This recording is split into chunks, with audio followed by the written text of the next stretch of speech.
What is going on, everybody? Welcome, welcome, welcome. Just had like this really odd whole thing where like my entire stream set just kind of went crazy. Took a little bit to get it back up, so sorry, but there was no way. I have missed you guys so much. Oh, I just realized I just missed you guys so much. I haven't been able to stream with you. And so I kind of feel like I just miss you guys. And I was like, look, I gotta say hi to my fam, you know what I'm saying? It's been a time, guys. I will just say it's nice to come out of the tunnel. That is 50 series reviews. All of the information is out there now, all that sort of stuff, and it's just been a heck of a time. But it's so good to have you here. I'm super glad to be here. We do actually only have one more system for sale. We'll get a picture of that up. One more 4090 system. So if you're looking for, now that we know that the 4090 is in between the 5080 and the 5090, it's a heck of a deal, and we're selling it for like $3,400 bucks, and it's regularly like a $4,200 system. So if you want one, go ahead and check it out and all that sort of stuff. But I'm feeling better. I feel healthy. I'm just ready to be here. I've been wanting to do this build for a while to get there and start doing 50 series builds. And the next, we have kind of one random. We're doing a Fractal Era 4090 build next week as a commission build, but then we have a number of 50 series commission builds coming up, as well as just doing 50 series builds, including, guys, I'm excited tomorrow, the Fantex. We're going to be doing the Evolve X2. But when I thought about this, I was like, I wanted to, given that this is a 2-slot card, it's super powerful for a 2-slot card.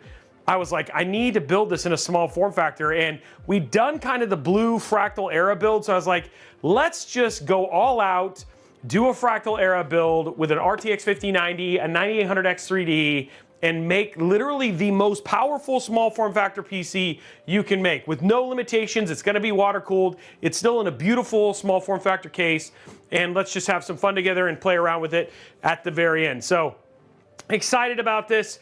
Tomorrow we're going to be building, like I said, in the Fantex Evolve X2. And then we literally just said, hey, what is the cheapest 9800X3D 5080 system? So it's a budget build Friday, but unfortunately we're not going to give away a $2,000 system, but we're still going to do budget build Friday and show you guys like a really inexpensive build that is for the 5080. Then we're back next week. We're going to be doing another 4090 build. We've got Mod Workshop next week. No, it might be 2 weeks from now we're doing the Mod Workshop, but we have some really, really good builds coming up. We're gonna be building in lots of new cases, some new stuff from Lee & Lee and all that sort of stuff. Oh yeah, we're doing the Vision Compact. A lot of builds we've been kind of waiting for 50 series, and we wanted to kind of get things kicked off and stuff like that too. Blondie, the King 95 Ultra one is sold, so we can stop pushing that one. Can the mods tell me Windows only for 1-day use? And about to use the same time, and I think there are more. No, you should be able to use that Windows discount for as many as you want. So I don't know why that happened. Yeah, it's more like it's like, how do you waste no money for the 5080, if that makes sense, right? And it really feels like $2,000 is kind of the bottom of that budget, specifically because you really want to pair like either the 9800X3D or the 14700K or the Core Ultra 7 with that. So we decided, let's do one with the 9800X3D. We'll probably do one with the 147, just to kind of figure out where the best thing is. But outside of that, guys, it's been a time. So how are you guys? So the CPU in this build is the 9800X3D, is the build we're going to be doing with this one. So it is, and honestly, even then, like, I don't know if you remember way back when the last time we went through 40 series launch and even 30 series launch, it felt like doing $2,000 builds was crazy. I'm actually excited because tomorrow's build is like $4,300. Like, we went all out on the Evolve on the Evolve X2 build. Like, I was like, we're spending all the money. We're doing a hero board. It's got 8,000 megahertz RAM. It's like we went crazy. So tomorrow's build is going to be fun. The 5080 for this week, are you using Founders Edition of the AIB? So for this build, for the SFF, the AIB, the first AIB card we'll use this tomorrow. We're using the Zotac 5080, their new mirror glass one. That'll actually be, no, sorry, it's a 5090, it's solid. So we'll use an AIB 5090 tomorrow. The first 5080 will be the 5080 FE. That'll be in the budget build we're doing on Friday. So yeah, it's looking good. I saw them. I'm tired. I want to build more PCs, but I need the 50. A lot of people are kind of in that boat, Kilt, man. And it looks like we're February, March-ish time frames for that. Nothing's been like kind of confirmed for that right now. So it's going to be a while.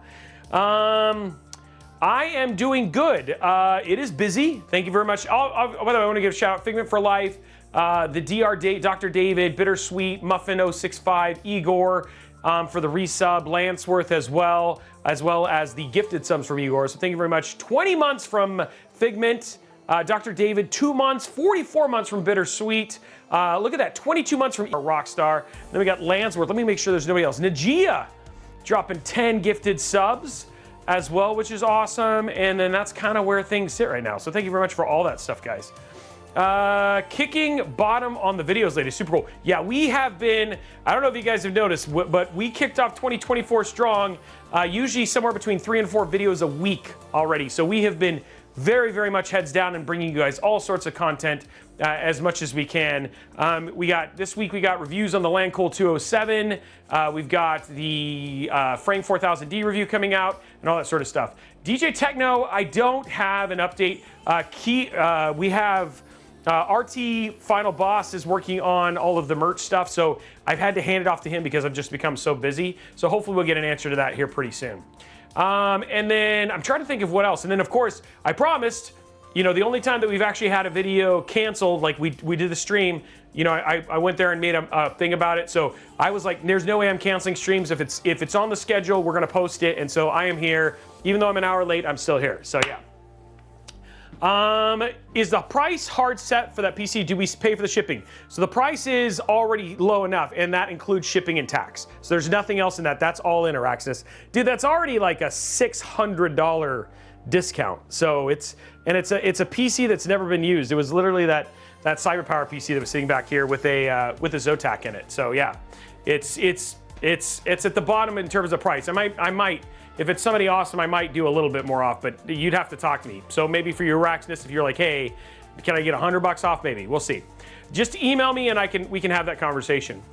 Anyway, let's talk about what we're doing today because I'm already late. I don't want to keep you guys forever. Would you say the graphics card is this graphic card is more powerful than a 4070 Ti? Yes, Curry King, this graphics card pounds a 4070 Ti forever. Did you ever get the 9700X build working? Yes, we did. We did get the 9700X build working too. Igor, that's not gonna work. All right, so let's talk about what we're putting inside of the build today. So first and foremost, we're gonna be using the Fractal Era 2. So this is a small form factor case that launched this year. This was one of our SFF cases for the year. So it was really cool to actually have this in here. Love this case. It was a lot of fun to work in, and it's just a lot of ingenuity and attention to detail with coming into this case. You just got, you know, with every SFF case, it just takes some patience when you do the building. For the CPU, we're using the AMD Ryzen 7 9800X 3D. These CPUs are actually very hard to get still, so I think we have a number of them still coming in because I've reached out to AMD because I'm like, I'm gonna need a lot of these because I'm doing 3 builds a week, and they, you know, for 7800X 3D, I had like a whole tray, so I kind of need the whole tray treatment for the 9800X 3D at the same time. So I'm really going in there. I don't know, Mr. Peanut. We'll have to see if we get the. We'll have to see if. We'll have to see if we get the AIO song out today or not. So anyway, there's our CPU. For our motherboard, we are doing X870. So we're gonna spend a little bit of money. You could save some money and go to B6 or B850 or B650 if you wanted to. So this is the ROG Strix X870-i gaming Wi-Fi. I wanted to showcase a new Mobo.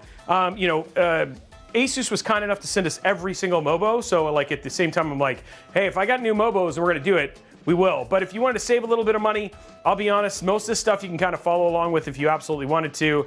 And I think this build all in comes in, actually I have no idea. Tom, how much does this build? Yeah, so you could do B840 and you could do B840 and B850, but you could also do the B650 if you wanted to. I don't know if going to anything higher would make sense. $3,900. So we're spending quite a bit of money on today's build. So anyway, there it is right there, X870. For RAM, you can't see it. So we're gonna do 6,000 mega transfer, Kingston Fury. This is CL36, 6,000 mega transfer RAM from Kingston. So 32 gigs, which is perfectly fine for any gaming build. For storage, sticking with Kingston here, we're gonna use a 4 terabyte, so really make sure you have plenty of room here. 4 terabyte Gen 4 NVMe drive, so plenty of storage. Oh, the GPU, I don't know if you noticed, it was kind of sitting right here, waiting for us. We have the GeForce RTX 5090 FE. the Founders Edition. This is the box that it comes in. It's got a kind of cool little unboxing thing. If you've watched my unboxing video, we'll do that unboxing here today. 2-slot card, up to 575 watts. We've seen it actually pull more than that in Furmark and all that sort of stuff. But we're gonna put this little bad boy inside of this little case and all that sort of stuff. So there is that. For the power supply, you know what, I would recommend, people are saying 1,000 watts. We're gonna go, I'd actually say we've seen some spikage there. So just to make sure if you wanted to do anything a little bit more insane, we're gonna use the V1100 SFX Platinum from the fine folks over at Cooler Master. So we're gonna be using that. So it's 1,100 watts, which is more than enough for the RTX 5090. And then we're gonna debut a new product. So this just released, or it may not have released yet. We're working on a review for this right now. The new Fractal Lumen S24 RGB. They do have a non-RGB version, but you know, honestly, we were in such a rush to kind of get the parts together. This was supposed to be Thursday of last week, that Andrew just was like, hey, I'm just gonna drop ship this stuff. Huge shout out to them, by the way, for drop shipping us the AIO and the case. So we could do this as like our first 5090 build, which is actually really, really cool. So this is gonna be it. Do you expect the bottleneck? No, I do not expect the bottleneck. So here's the thing, DJ Techno, I would not try and put a 280 millimeter AIO in this. After having built in it, I would not do that. Yeah. So yeah, we have a brand new AIO we're gonna do in there. It's gonna have a little bit of light, so we'll get some shining in there. We might make it all white, so we get a little bit of glow through the little slots and holes and stuff like that, but nothing from there. I'm currently building a PC. So price is kind of high. Currently my parts are without GPU 2,300 euros. I got a 9000. Is it okay to pair it with a 5070 Ti? Absolutely. 5070 Ti and a 9800 X3D is totally fine. And in fact, the 9800 X3D is the CPU. It is currently the fastest gaming CPU on the market. So that is, you can't really find anything faster than that. So you guys are gonna be there. So this build is not being sold. Main reason being is that I think everybody would know the answer to this. Getting this card is impossible. So for me to sell this card would literally be dumb for me. So I can't sell this card. The other thing is we actually, Tom, you're doing it tomorrow, right? We have a couple people camping out so we can try and see if we can get some more FEs. I do have other 5090s. We have this 5090 Supreme, we have this 5090 from Zotac, 5090 from Asus. We have one that's coming in from Gigabyte. So we actually have 5090s from everybody. So I have plenty of AIB, but for small form factor, this is the only one. So we're trying to get a couple more. So we will have a number of these so we can do builds and stuff like that. And obviously I want to use some of these in my, I am definitely switching to this as my primary GPU because for me, this is the perfect kind of GPU. But it really is cinematic gamers who are really gonna kind of get the most out of this, and you'll see this a little bit later. So anyway, let's get the parts off to the side here and go from there. But just if you want to see all the parts kind of on one page, let me make sure I got it here. Here it is right here. So here's all the parts. International shipping, we can ship internationally, but we work with you to tell you how much that would be. Okay, so here it is right here, AMD Ryzen 7 9800 X3D, the Asus ROG Strix X870i, the Nvidia GeForce 5090 FE, Kingston Fury Renegade, that's a 4 terabyte Gen 4 NVMe drive, the Kingston Fury 6000 megahertz CL36, this is AMD Expo. We have the Fractal Era 2 Charcoal and Gray, the Fractal Lumen S24, which is a new AIO that we're gonna be checking out today, and then of course the Cooler Master V1100 SFX for the overall parts in general. So that is all the parts going into today's build, and it is a micro, it's not micro ATX, it's mini ITX. So this is a mini ITX case. So let's get this out of the way. Let's grab our stuff. And let's start the build process. So yeah, I'm actually pretty excited. Okay, so new board, new build, new PC, new CPU, well not new CPU, but new MOBO. Who dis? So we're introducing a couple new parts here, which is actually pretty cool. Okay, let's see how zoomed in I am. I think I'm pretty zoomed in. Oh, I'm really zoomed in, guys. Let's zoom out a little bit. What do you think? Look at that. There we are. There it is right there. It looks good, wouldn't you say? Grabbing a little water. Raxness, because the review's out today, we can absolutely talk about the 5080 if you want to. I mean, again, this is your opportunity to chat about whatever, right? We're just friends building PCs together. And then Kuman Yokai, thank you very much for the sub. Really appreciate it. You guys can mention, yeah, but the 5080 build is actually Friday. not tomorrow. Tomorrow is a 5090 build.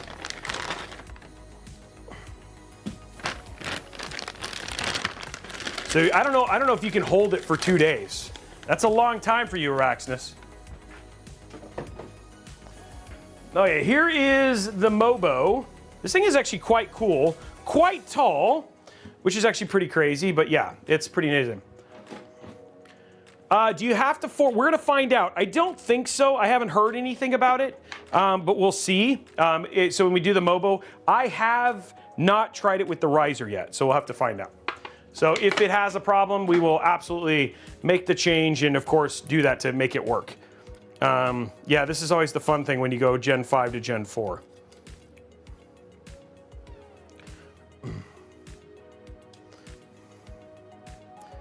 Yeah, this is kind of going to be it, DJ Techno. This is the small form factor. This right here is the small form factor build right here. Oh, and I forgot, I got to put the daughter board on here.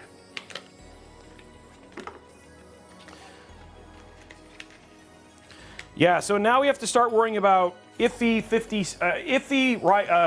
PCI 5 riser cables, which is always a fun, it's like a fun in-between moment when we go to Gen 5 and stuff like that.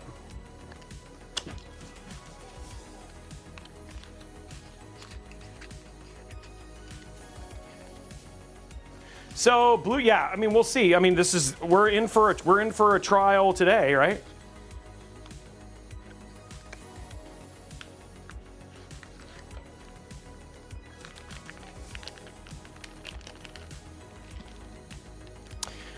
I think the reason that I stayed positive, Araxis, is it wasn't that I was positive. Actually, if you watch Igor's lab review, Igor was kind of in the same boat that I was. It's like, technically, the thing is that there are people who are looking at 4080s, and, you know, it's like, it is technically an uplift for the same price. So, like, for those people who are looking at 4080s, and now they're going to buy 5090s, I mean, 5080s, and then it's perfectly fine.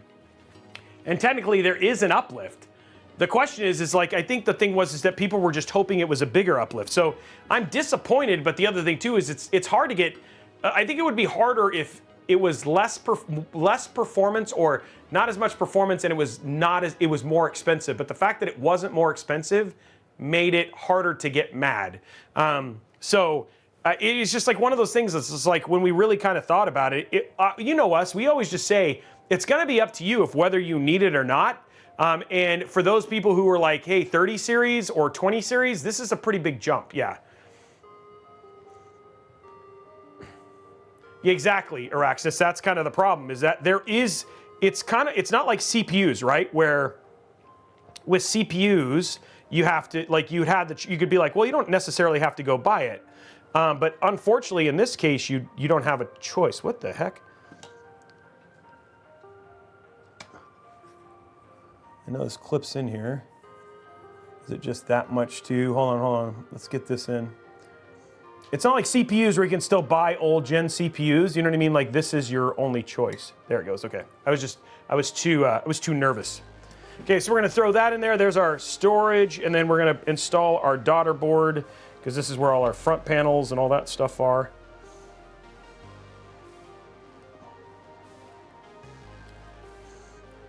Might go the other way.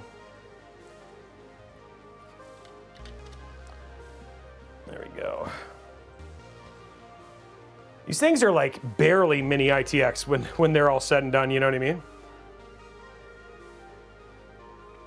Yeah, I will say, like, it does seem like the prices for the 50 series though, I mean, we're all gonna find out, but it's not straightforward. There are, like it was funny because I was told that the solid that we're using tomorrow is supposed to be the MSRP 5090 from Zotac, so it's supposed to be $19.99.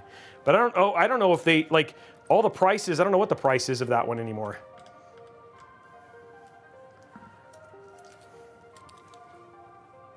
It's all good. Again, you are allowed to tell me that I'm making mistakes. Remember, I build with a lot of stuff, so.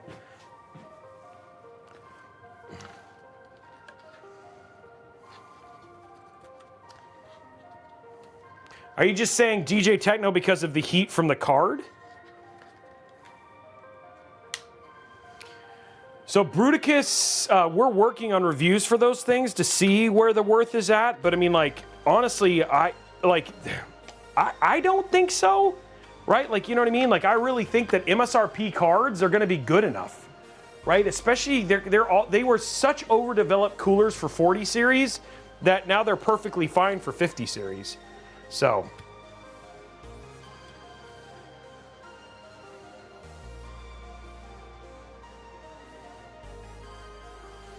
And see, and 0 HP, like, that's the question you have to ask yourself, right? It comes down to the games. Like, for me, like, and you guys will see it today. We'll show you DLSS 4 with transform on, and for me, it's like, it's night and day. Like, FSR does not look as good as transform does, and so that's why I can't do it. Like, it's really just game dependent. So if you don't play them, that's a perfectly good, and that's the thing, is like no person is wrong, because that's like, it's all personal. And that's one of the things I really don't want YouTubers to do, is tell people what they should and shouldn't do, because it really comes down to you, the individual, and your individual gaming and PC using habits, you know? Oh, I did the clicks. By the way, what did you put it as, Blondie? The dB for RAM clicks was non-existent. I'll just be clear, it was not right. I'll do it one more time, but yeah, it's not 98. It's gonna be like nothing, but I'll put it anyway.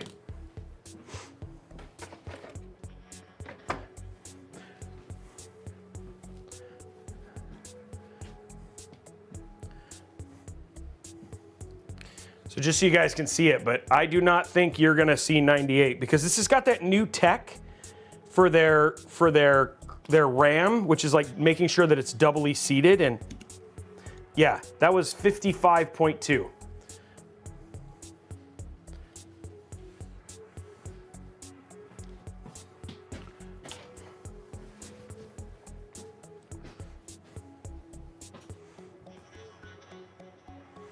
So yeah, sorry guys. Yeah, I was like, I put that in, I was like, well, I feel bad because that thing was so better.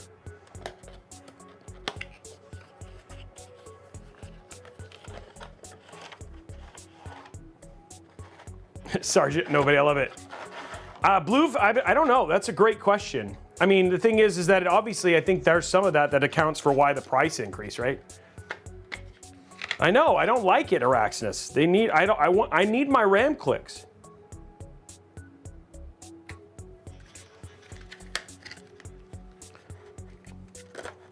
How's that even fair?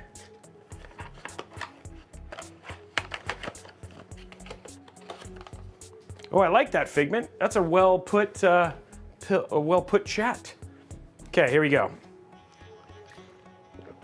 Okay, here we go. Whoa, that has not popped off. Oh, we got a little bit of a jump there. I like it. Okay, let's see what we need from a bracket standpoint on this new AIO. What's up, Anita Tefference? How are you, man? Sorry for the delay, guys. Well, Huey, it actually gets pretty good airflow, so we'll have to see. Luckily, it's an AIO, right? And the other thing too is like the RAM and stuff like that should be fine. These are pretty good heat spreaders, and it's not overly, crazy RAM. GPU fan should be okay. We'll see. It's blow through. We'll test it ourselves, right? That's the joy of this.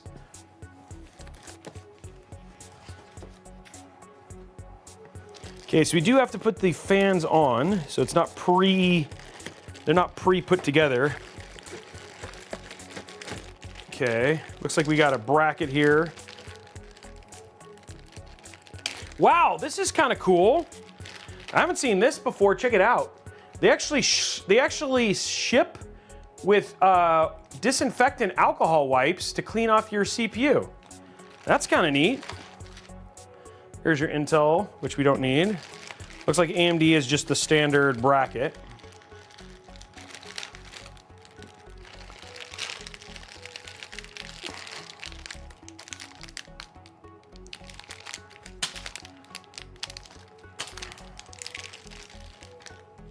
So we got our RGB there.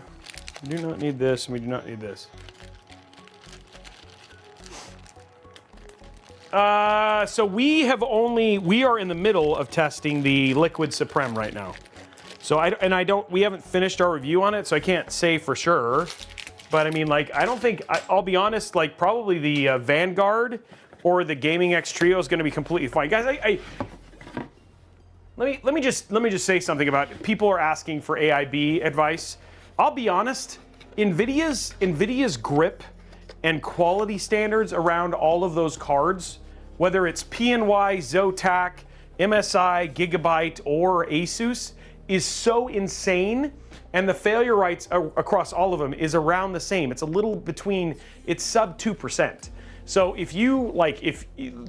honestly, you should feel safe buying whatever you can get your hands on. The only thing I would say is, like, if you have a motherboard from a particular manufacturer like MSI or Asus, or, you know, PNY and Zotac are independent because they use Firestorm and their what is it, Velocity X for their RGB control. But I mean, like, outside of that, like, if you can get it to pair, that just means that it's easier to control from an RGB standpoint. So, and all in all, like, I don't think the Astral, it sounds like the Astral may be louder than the other cards. We have our Astral 5080 that we're playing with now, and the 5090 we haven't even opened with. But, like, for the most part, it's like the standard ones, like the Zotac Solid, the MSI Ventus, or the Vanguard. Sorry, it's the Vanguard is their entry level one. Any one of those at MSRP is going to be completely fine. Yeah, it's a cooler. They're all fine. They're way overbuilt for the card. Yeah, so. Dude, you're not wrong. The cost of that card is insane. Especially when you think, like, the Liquid Supreme is $2,400. Like, I don't understand why the Astral's so expensive. And I can't even imagine how much that, you know, they're doing an AIO version of their 5090, and I can't remember how much that was, the 4091. So yeah, I have no idea. Yeah, just pick your favorite design. But the Astral's pretty. I'm excited to build with it.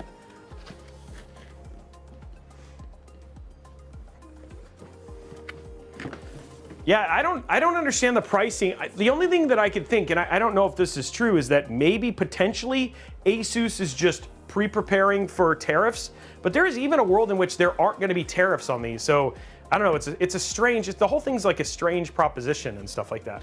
Okay, so we're good here. Motherboard is actually built. I'm going to throw some thermal paste on it real quick, because it sounds like we're good otherwise. So let's go to top down here. Get some thermal paste on this.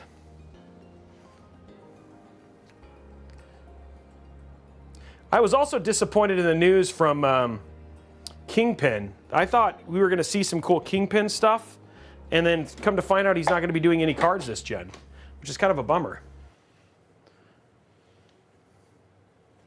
Yeah, I think the white PCBs, those always take, like, those are always second gen cards. So, like, next year or something like that is usually when we'll see something, or later around holiday. I will say the Gigabyte's white ones look pretty good. I have 0 white cards, which sucks because that means I love doing white builds. They're easier to see on the stream, but right now I don't have any white cards to put in. So I'm trying to see if somebody will send me some white 50 series.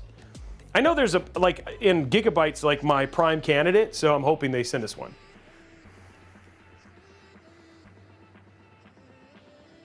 I haven't been sent any.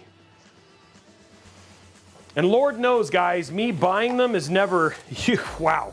I don't want to live through that again.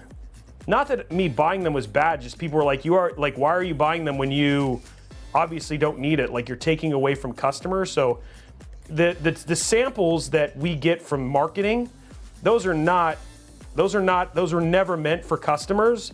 And, like, we're talking about such a small number that I don't feel as guilty taking them from there. You know what I mean? Versus if I'm going to buy them and putting them in my personal system versus using them in rigs, then I'm a customer at that point. Yeah. Yeah, I should draw something on the. You're right, Araxis. I should draw something. We got to do a drawing.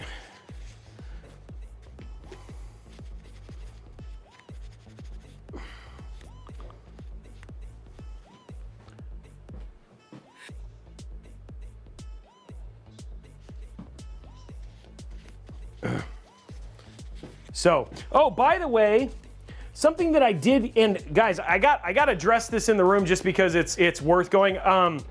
Last stream, when I was doing the last build, we were talking, there was an individual on the team, I don't remember his name. There was somebody who was on the stream, started with an E, and he was saying that he had information on FSR. And I'll be honest, guys, there's a lot of people who will come into streams from time to time and be like, hey, Robey, I have secret information on X, Y, and Z. Well, this come to find out, this person actually did have information, and so I wanted to just apologize to that person for calling them a liar, because usually odds are 99.9% of the time people are making crap up because they want to say, hey, AMD is going to be the winner, or blah blah blah is going to be the winner, and they try to make a story that makes it seem that way. But this person actually had seen FSR 4 before and actually had been part of it. So anyway, I do want to say, oh, it was you. Was it you? Okay, so it was M and Lag.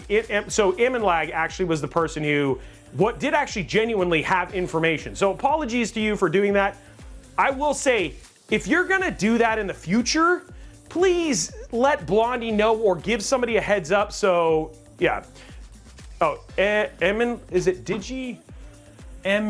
Call me Digi. Okay. I know. Sorry. Call me. So Digi. One thing I will say, if you do that, please send something to Blondie so I have a heads up, because I will say we have literally 10,000 to 12,000 people who will watch a MNIA, but Digi. Okay, there we go. But let them know, because the other thing too is a lot of times we have a lot of people who come into these streams sometimes, and sometimes it's really hard for me to disseminate, and especially when you're saying something that's literally just because we as press have been briefed and now we can talk about it because of all the stuff happening and they've announced March and all that sort of stuff. To hear somebody say that when I knew it was getting pushed back, yeah. So, and I'm sorry I didn't. So that's my bad. But now I know, and I will. That won't be a problem. But I did want to apologize. He's not a liar. He actually knows what he's talking about, and so my bad. So there he is. So, okay. Let us get this. Keep going. Okay, so we got this going in here. Now let's get this inside the case. So it's because people seem like they're worried about all of this when it all comes together. But I will say, after seeing Optimum Tech, because of course I watch a lot of other people who do stuff, and I have my own favorite tech tubers as well. What he built with this build, I feel much less concerned about temps than because this is much bigger and has more cooling, and it was fine. So.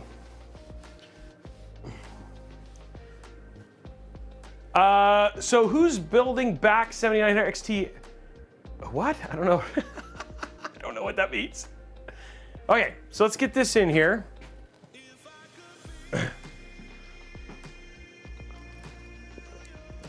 Okay, so for this case, if you don't remember, just pull out this little thing down here. That essentially, and then we're gonna pull this right up. Oh, this actually has a thing in it. There you go, let's pull this up. And then it's got a couple little plastic things in here that are just here for shipping purposes. Cool. So now what we can do, which is really straightforward, is we just go like that, and then our case is open.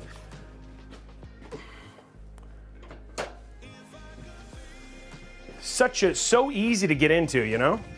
Okay, so let's get rid of wow, that's a big thing of jet gel. Get our accessories out here. You're very welcome, guys.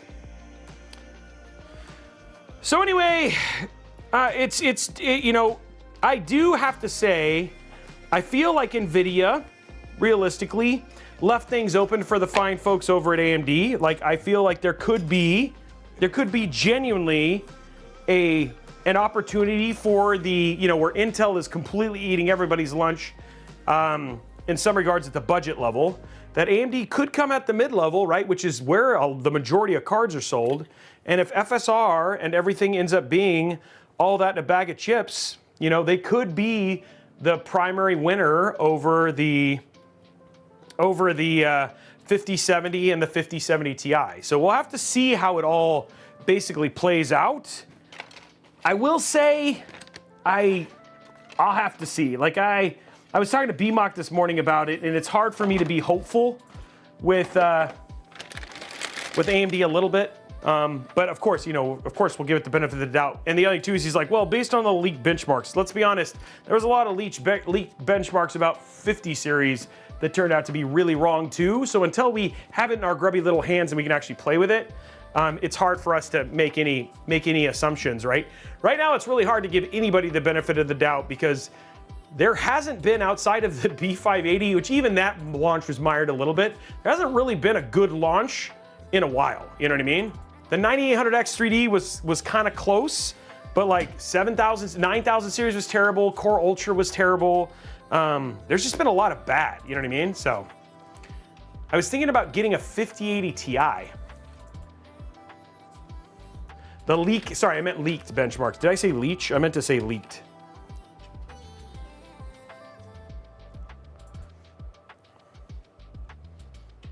And of course for us, I mean, like after, like now, it's like we have one, I think we'll have one 40 series build, which is next week. And then after that, there are no more 40 series builds on our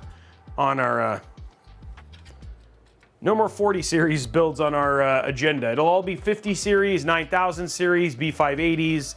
Like, you know us, we've now shifted from to modern parts, right? So it's just like we don't build 14th gen or anything like that anymore either. Okay, so here we go. We got everything stripped out. There it is. Sandwich. The thing is, the GPU the air should be sitting right here, so we will have a little bit of air up here at the top. It does have a tendency to sit quite low. So the PSU will get there, so it will be blowing up against the PSU, so we'll have to see how that does. And it is an SFX LPSU, which is kind of a bummer. So we may see some temp issues because it's literally going to force out sideways. But luckily, the GPU is, I don't know, we'll have to see, because we're definitely going to block some of that air. No more Intel GPUs either. What do you mean, Turdog? I mean, I still have faith in the 5080, especially because, you know, for modern parts, it's still the best way to do a budget build. Sub $1,000 build.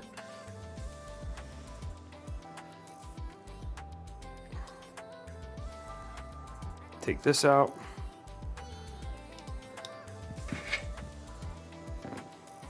Okay. I might do the GPU first. Oh, we'll still have budget builds with Intel GPUs. I'd still say. Oh, I see what you're saying. Yeah, you're probably right. I could see that. Okay, so let's go ahead and put the GPU in first and get that squared. I am going to remove.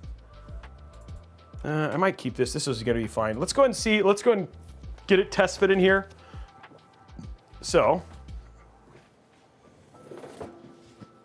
there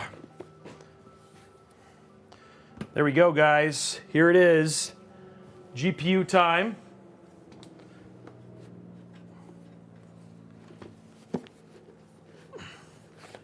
I don't even think that's a real case. I think that was just it was just a show. Dude, that thing weighs like 700 pounds, the immersion. And there it is. The 5090 FE.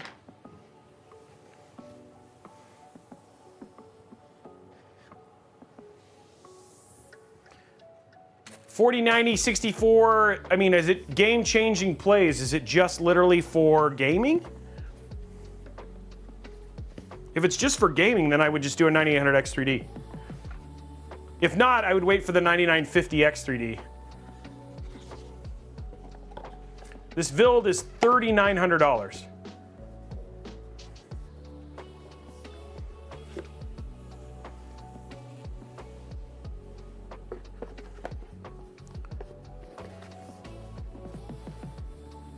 So the 9950X 3D might be your best bet, and that's not quite out yet.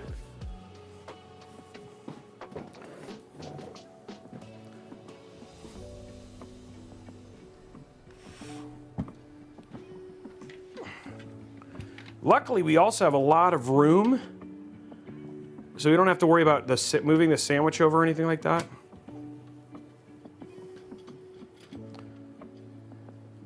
Next room, we have a 1100 watt PSU, which is fine for the 9800X 3D and the 5090, that's fine.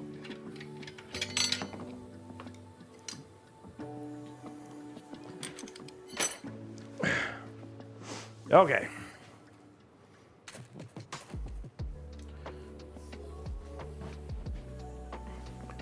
Hold on one sec, guys.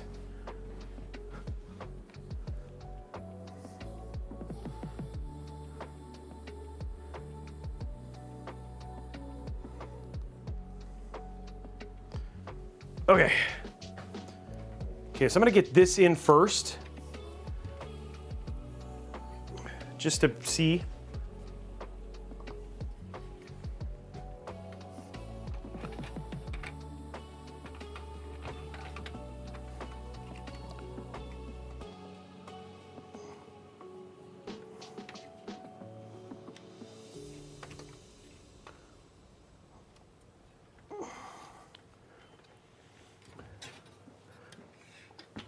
These are always fun.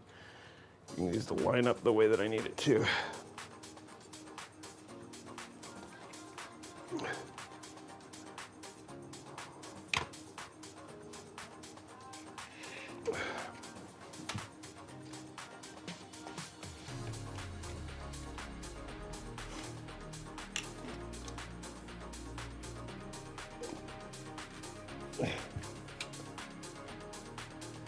I'm having a lot of problems getting this to line up.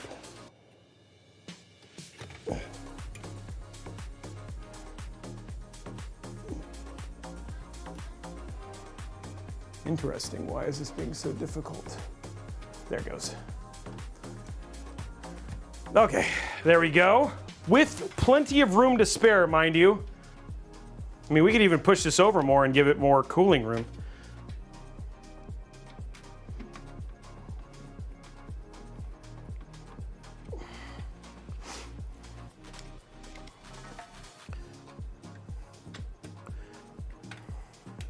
I might do that just to give the tubes more room on this side. So now what we're gonna do is we're gonna go ahead and here on the side, because you can look here, look at that, look at how much room you have here on the side here for the GPU is like, I mean, this can do 3 slots. So what we're gonna do is we're gonna loosen this in the center here.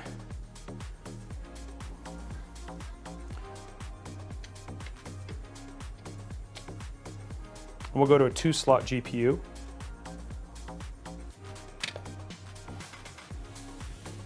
Same thing on this side now.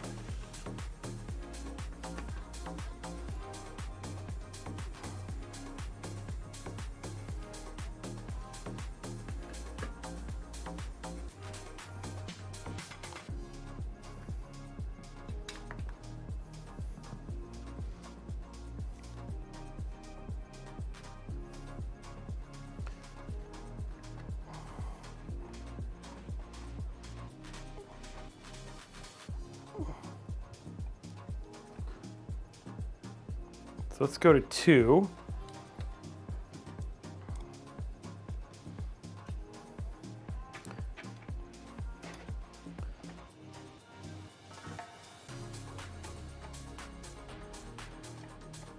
I don't think I needed to unscrew this all the way, but I did. There we go.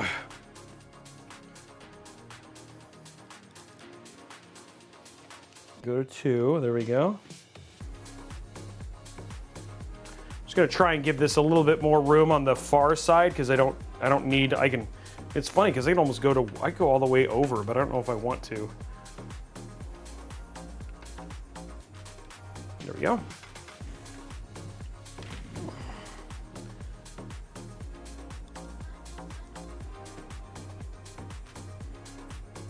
There we go. There we go.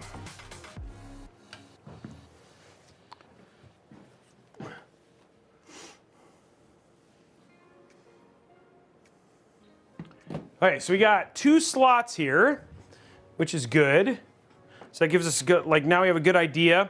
The other thing too is he's not wrong, right? When we look at the blow-through design of the card, we are gonna have it is gonna be blowing into the PSU, so we'll have to see what that does. But again, it still should be able to pull air through, right? So we should be able, and then the other side is also kind of the same thing, getting air from through the Mobo. So we'll have to kind of see how this works, because the whole thing is its job is to pull air and then blow it out. So we'll have to see. And the other thing too is that there is some acoustics and things that it's done to help basically do that. So hopefully we'll still be okay, because it should be still pulling plenty of air. We'll have to see how our temps are when we do some gaming, just to see what it is, and then go from there. But yeah, well, this is why we build, you know what I mean?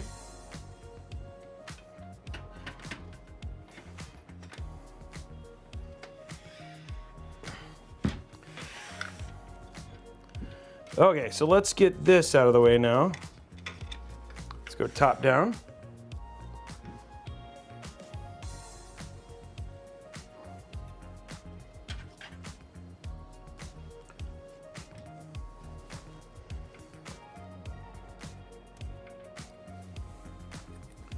I will say that if anybody who I feel like has probably thought about the, who has a really nice Gen 4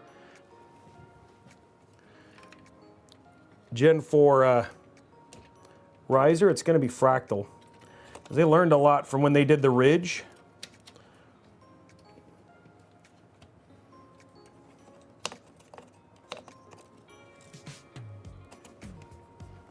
There we go.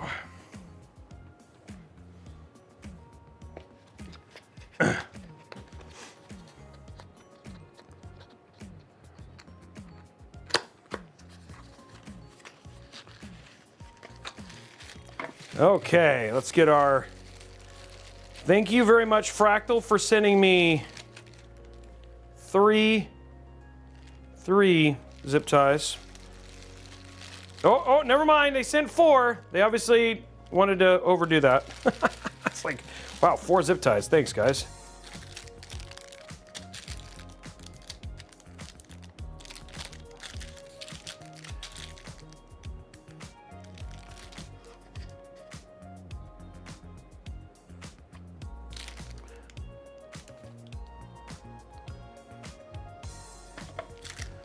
Okay.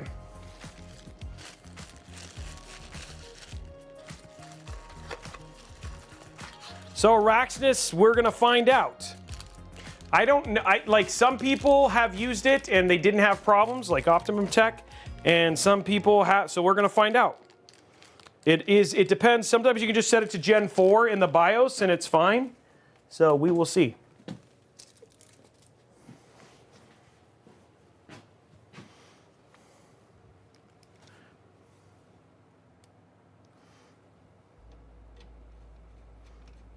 This is why we do builds, guys.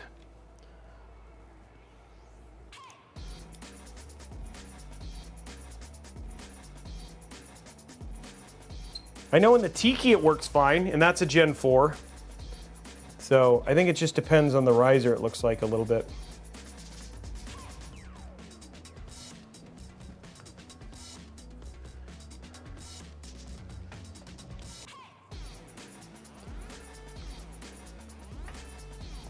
I like to say I fail so you don't have to. But I don't like to fail. Let's just be super clear about that.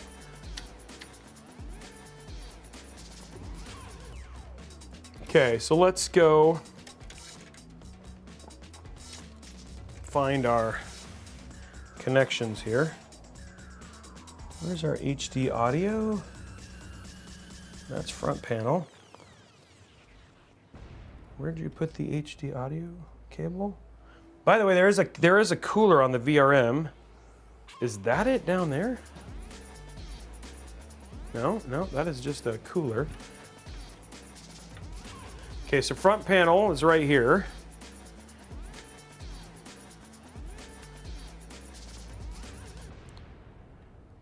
Power switch, plus and minus, right next to it.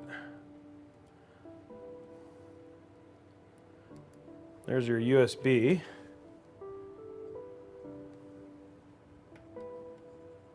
Okay, so there's our front panel right there. USB-C is right here.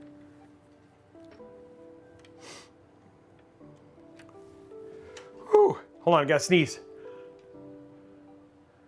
Hey, woo! That was loud. Okay, there we go. Okay, so that's in. Then we got our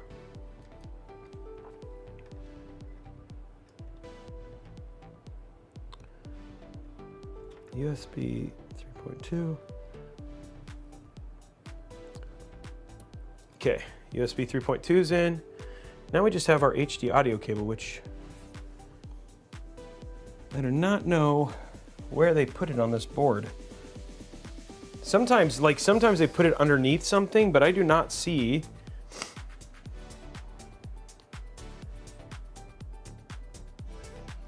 Okay, I'm gonna go see if I can find where the HD audio cable is on this.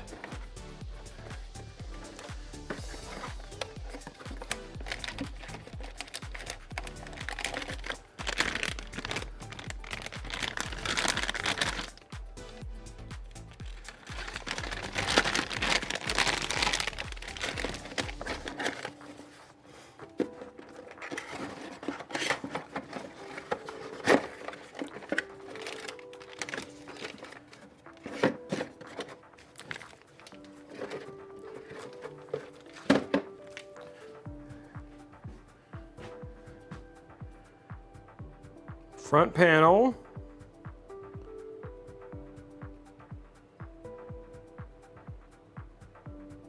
USB 2.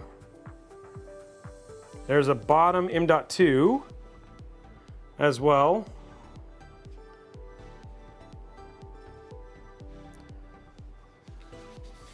Whoa, dropping stuff.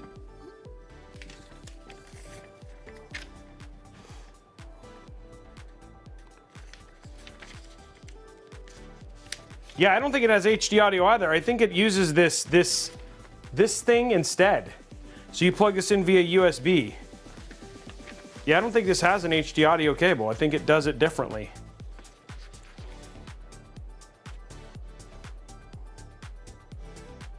Oh no, front panel audio header. It literally shows it. Where it says 7. It says connect 7.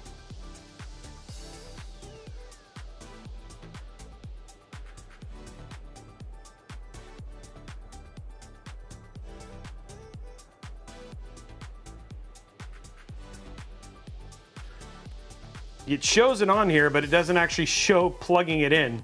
Look, it literally says, look, hey, plug in your front panel audio connector. But I feel like this is a generic instruction set. It literally says it, but like when you look at the actual diagram, and then this thing right here, I think this is actually the Hive 2. Plugs into this USB Hive in, and then this is all your front panel audio. Because there's your audio in and all that stuff, so it's got a separate thing, so you don't use your HD audio connector. We have Star Wars Outlaws, we have Indiana Jones, we have Cyberpunk 2077. I don't remember what else is installed on here, but we have all of the DLSS 4 games on here. Yeah, it has a DAC, so this is just literally a useless cable here. The big thing is that what I'm going to do now, before I start getting crazy, I'm going to go ahead and put our PSU in and then just get all our cables in.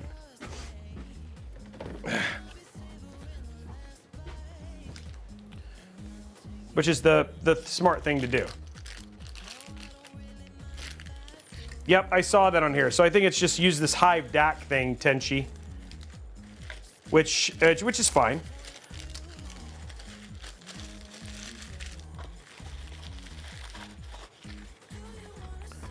We still have to do the AIO here, guys.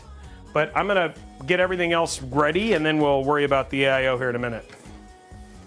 That's like kind of like the easiest, well, not the easiest, but like you kind of make it fit after that. Okay, so here is our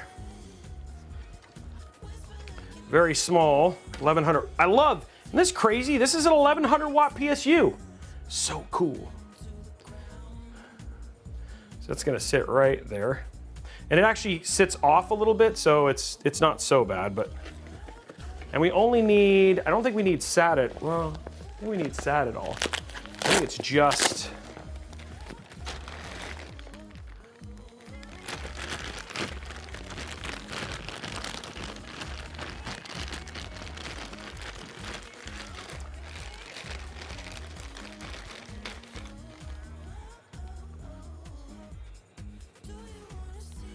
OG Status, thank you very much for the sub. Okay, there we go. Okay, we need our...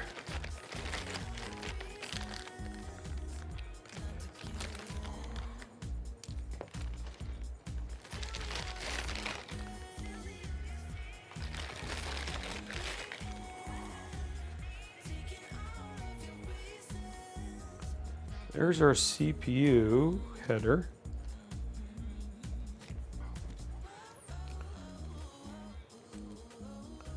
I think this one, wait, do I have a...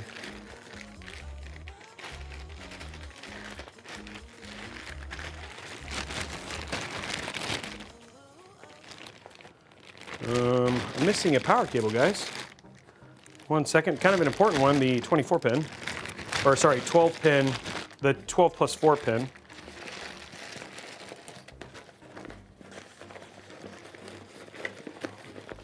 One second. I think I have a second one of these.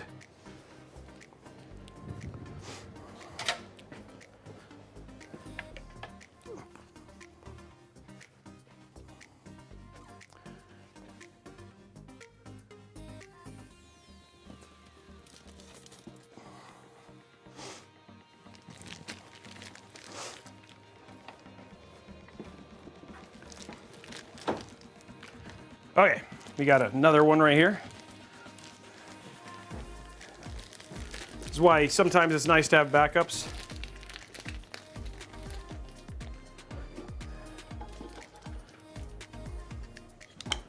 Well, it's like, the other thing too that's nice is that the processor, so just so we know, parts that are going inside of this, we'll show the parts list one more time. We have the AMD Ryzen 7 9800X 3D. For the motherboard, we're using the ROG Strix X870-i. For the GPU, we're using the Nvidia GeForce RTX 5090 Founders Edition. For the SSD, we're using a 4 terabyte Kingston Fury 4 terabyte Kingston Fury Gen 4 NVMe drive. We're using the Fractal Era 2 Charcoal Gray. We have 6000 mega transfer CL36 AMD Expo RAM. And then we have the Fractal Lumen S24 AIO. Can it run Stardew Valley? You know, I just realized, guys, I may need to use a replacement. This one isn't gonna work because it bends at 90 degrees, and this is not gonna work in this. So I'm gonna have to grab a replacement 24 pin. Hold on. So, and then we have the Cooler Master V1100 SFX. So that is all of our parts. I think that's why we don't have this cable in here, because it was on purpose. Because this cable, because the angle on this is different.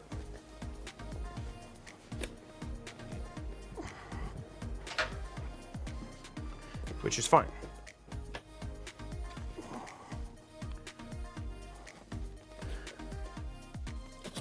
Okay, I need, where is it in here?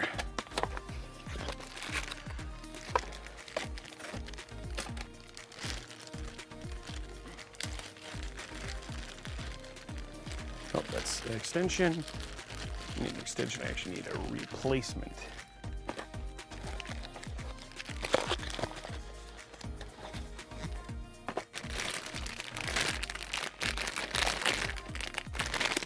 I just don't want one that's crazy long.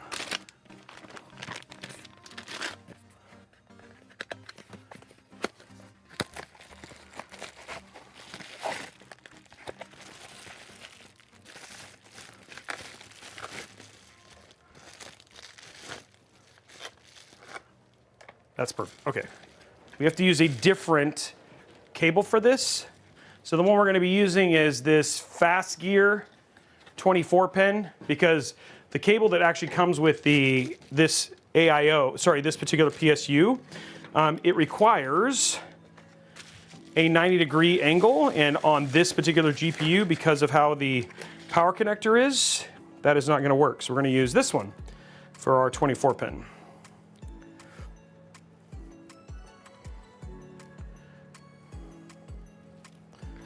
Okay, there we go. We're going to use that one. Okay, so get rid of this.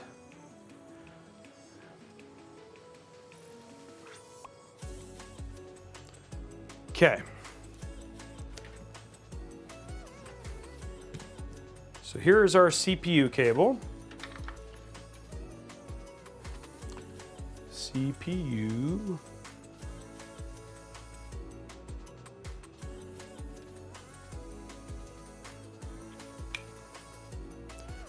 There's our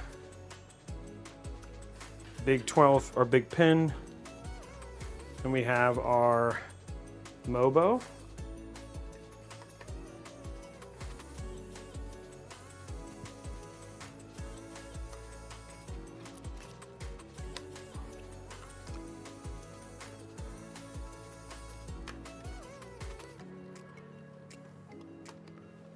There we go. Okay, so here's all of our cables. And then now all we need is this. So we're gonna get this installed real quick.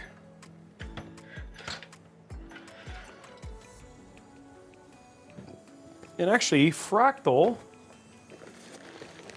did give us PSU screws. We'll use these, why not? Why not? Let's use screws that Cooler Master gave us. Let's use the screws that came with the PSU. They're special screws. No, they're not. That's not true.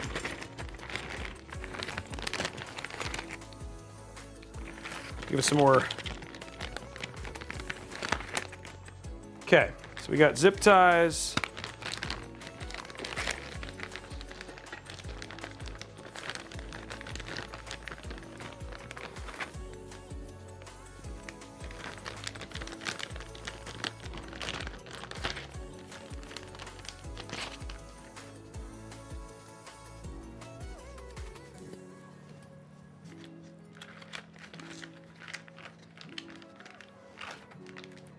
Oh, come on, come on, come on.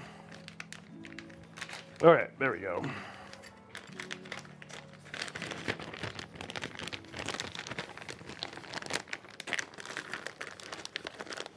All right, so we got all that we need here now. Oops, except for put this stuff back in.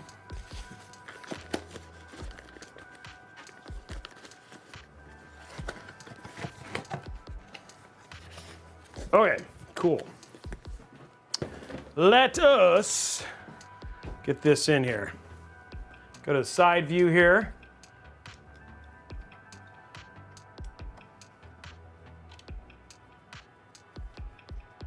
So we definitely do not want air blowing into the GPU from the PSU.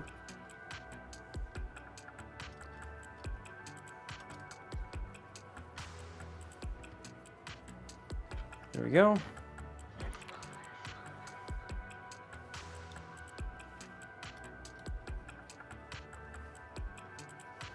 Almost done.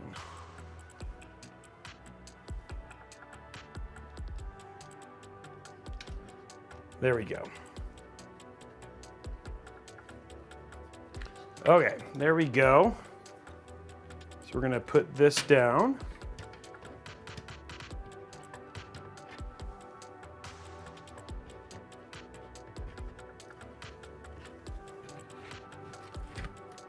Little rail system is so nice. Now let's sit in there snugly.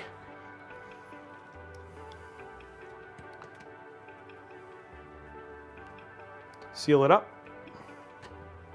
Okay, so we got that now. So now the key thing is, let's get all our cables plugged in here. So we can route it the way that it needs to get routed. It's always the fun part.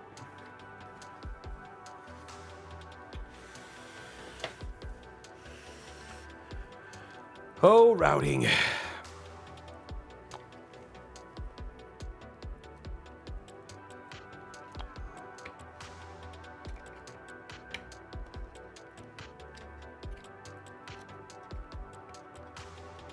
Not to be mixed up with Rowdy Piper, but routing the cables. Dude, this thing is being a pain in my buttocks.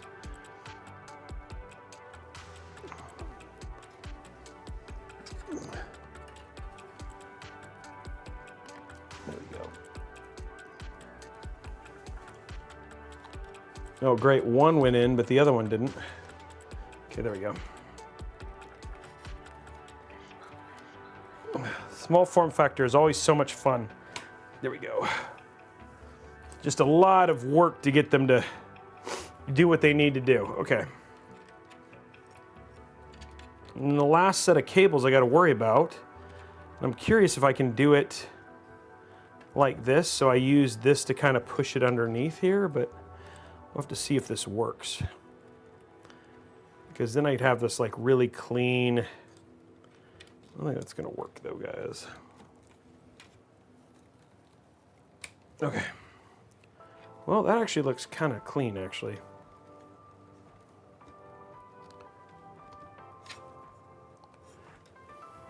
That actually looks pretty spiffy, actually. If I just zip tie them right there, it looks really, actually quite nice. You know, I might take it.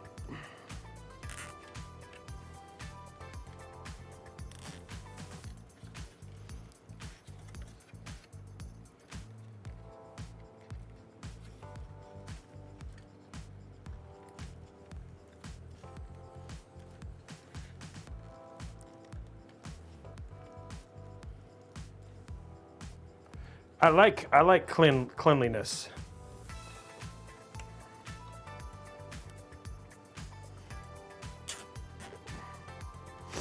I like cleanliness in my build look, you know? It's what you want.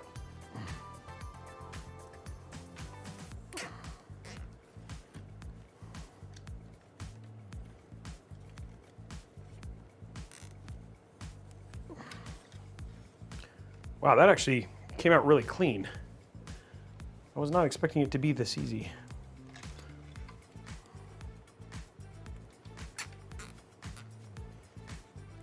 Okay, so we still have this, which is our GPU cable, but in terms of that, like right there, that looks really good.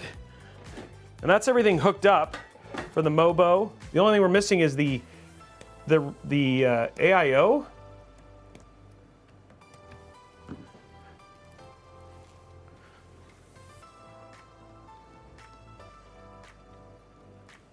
Well, Mark Griffin, the difference is that, yeah, like this is where SFF ends up being a thing, right? That like, again, we'll test temps and stuff here in a minute.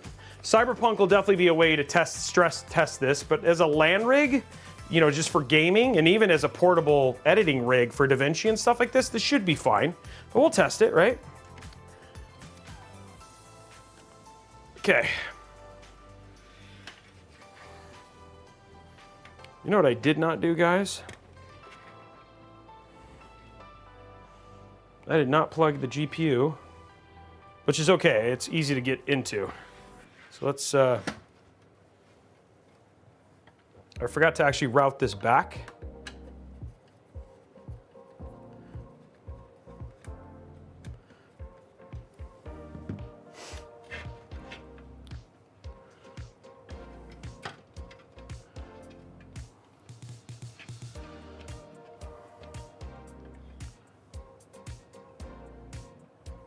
Let's figure out how they wanted me to route this down here.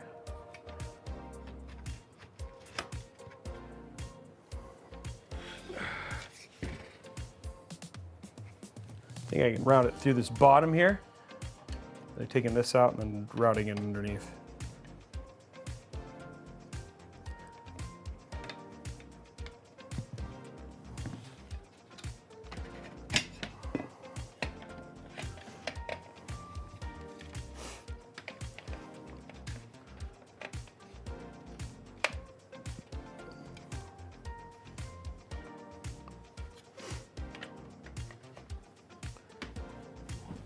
Okay.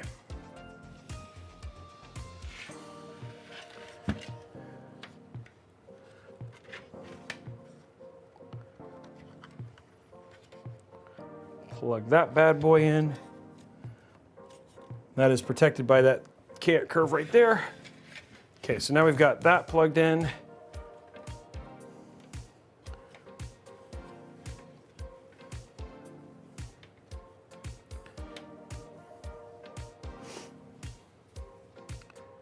Let me screw this back down real quick.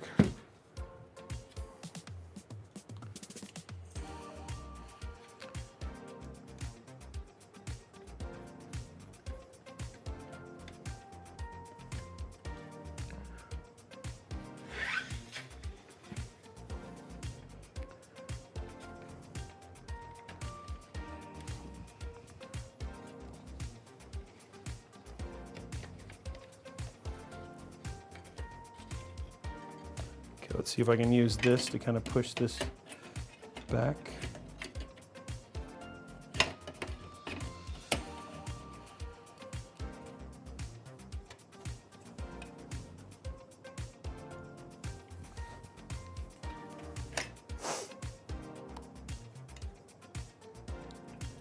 Feels like that is supposed to go like, maybe. Okay, I'm trying to figure out how to route our PSU cable in a good way here. If I push it underneath, I think. What is it hitting? Oh, what is it hitting here? Try to see what it's hitting here.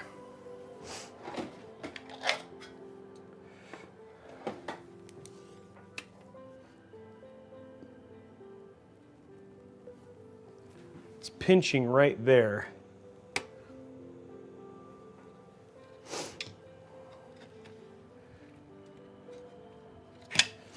Trying to find a good way to route this power cable. It's kind of in a weird spot, but I think that might work. That seems to be okay. Okay. Then we could probably zip tie it right there off of the spine. That should work, okay. Okay, let's put this back in.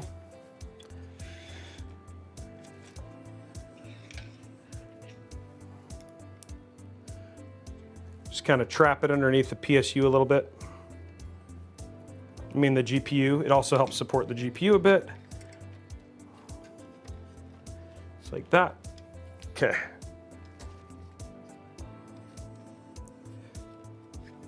Perfect. Okay. So one other thing we got to do now is we just got to create, this is really long, but so we're going to plug in our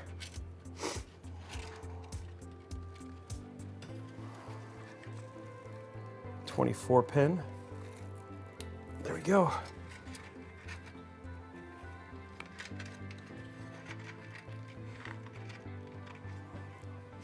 Feel like I might be able to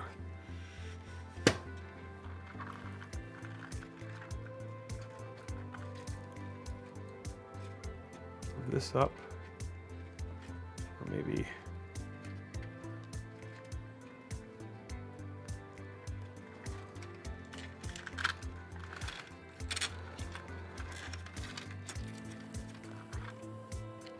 this is like, this cable is kind of really long. I wish I had like a shorter one, but I can always just move these together.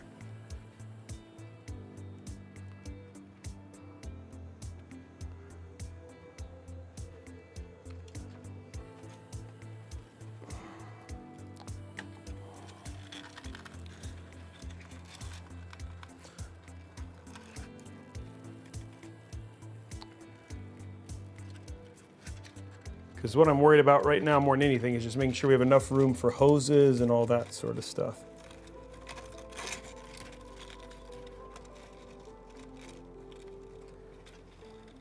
Gosh, I wish I had a shorter. Wish I had a really much shorter 24 pin. Well, it looks like we actually have a lot of room here, so what I'm going to do, seal it up here. And then we'll just pocket it down in here, which I think will be fine.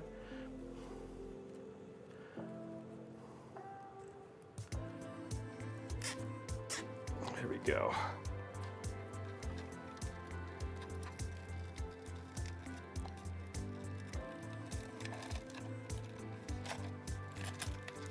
There we go.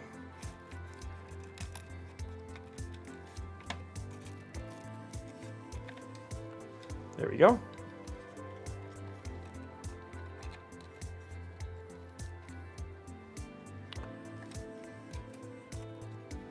Nice clean look there. Because we still have to get the AIO in here, guys.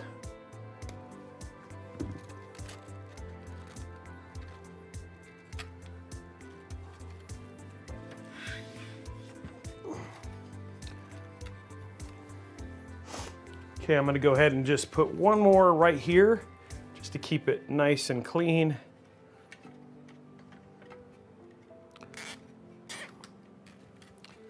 Okay.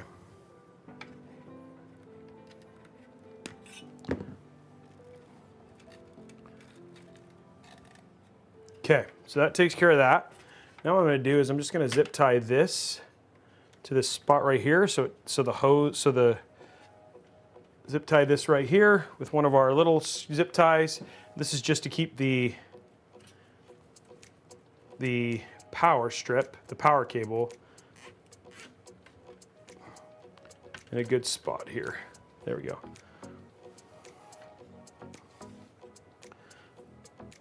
And we can also do one right there, and then that'll make sure it stays in a good spot.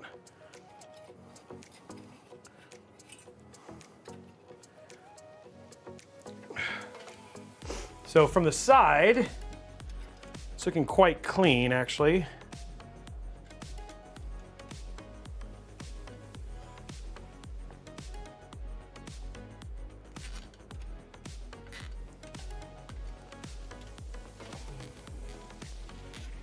There we go. And then we have that cable is all managed and down, which is great. Happy little zip tie. Okay guys, the only thing we have left now is we just gotta figure out how to get the AIO in here. Everything else is in.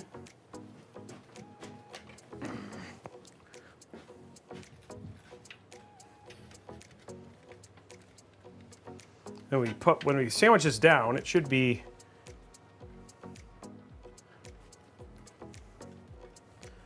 just close nicely. But I mean, I have to say, like, even from the side there, you know what I mean? It looks nice and clean. So the cables are nice and cleaned and all that sort of stuff. So let's get our AIO in and see how this is gonna work.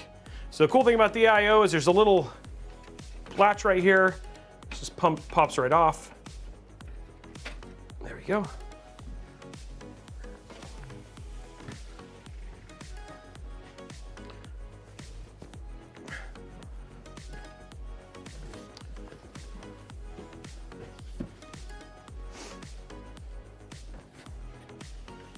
Yeah, AIO.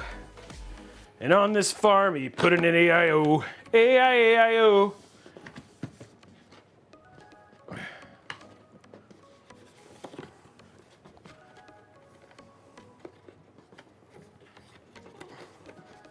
Oh, give me the build. Give me the AIO back. Okay, here we go.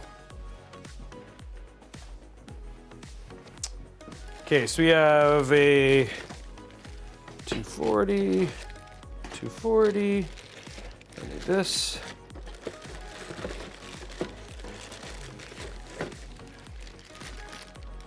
Oh, there's actually already thermal paste on this. Oopsie. Oh, the pump is up in the radiator. That's nice.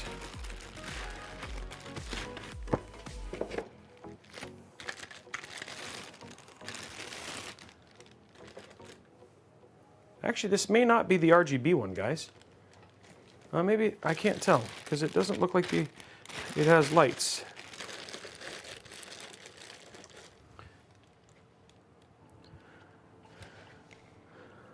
Not that I care, because I think this is the RGB cable right here. And I'm not going to plug it in. I'm not going to bother with it, because why would you? You know? We're not going to, I mean, the only RGB, like, I don't even care about the fan RGB. Okay, we're going to slide this off.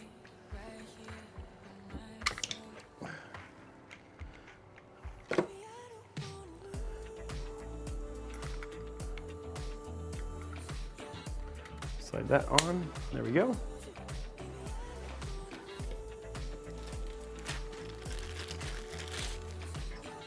Okay, let's get our, these are daisy chainable, which is good. Oh, because I still have to worry about the, still have to plug in the fans at the bottom and stuff. So there is still some cables I got to deal with, guys. Just realized.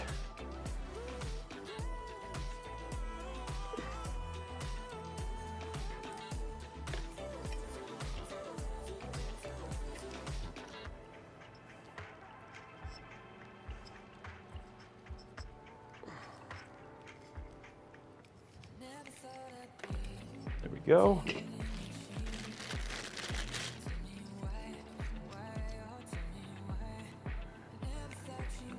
Internal Blu-ray burner in the case? Oh. Why would you do that?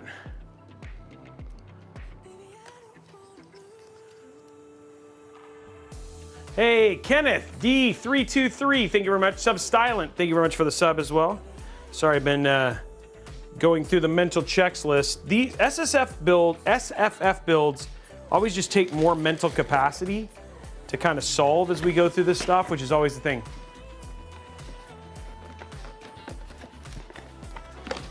DJ Techno, the Corsair 2000D fits without a problem. It does fit in a Corsair 2000D with no issue.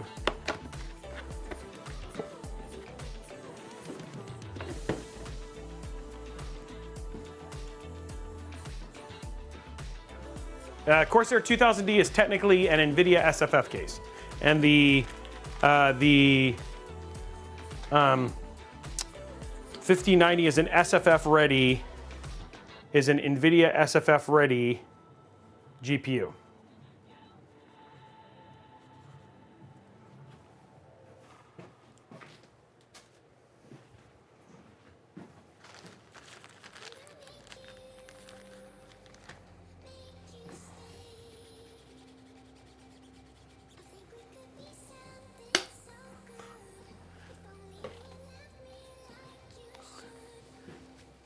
Okay. So we have our pump on here.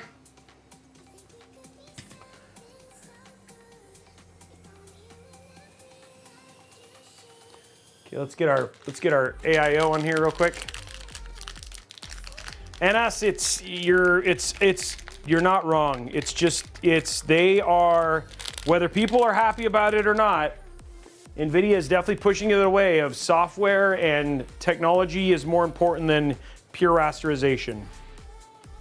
Luckily, the cards are not more expensive.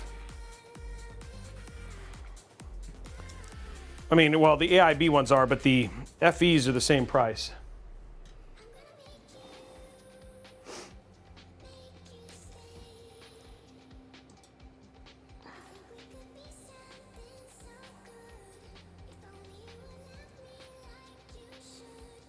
Pure rasterization, it's like its ability to purely do graphics. And rasterization was even a change like that, like people like freaked out about when it first became a thing too.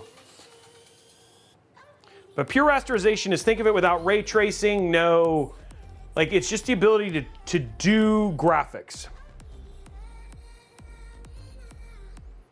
Oh, there, I'll get off the water bottle, my bad.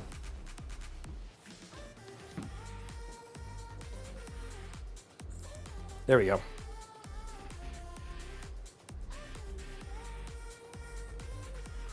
Okay, so there is our AIO mounted. Okay, grab a drink. Let's do a dad joke. Now, another Robeytech dad joke phone out.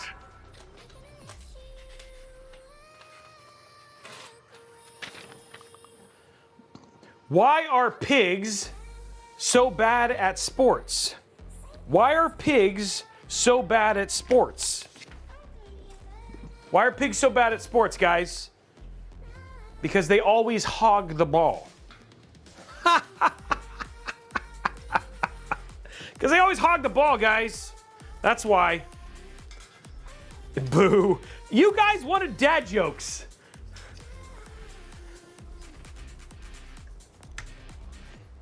You need to set your expectations a little bit lower, guys. If you're expecting like this is like comedy gold. I don't know what you're talking about.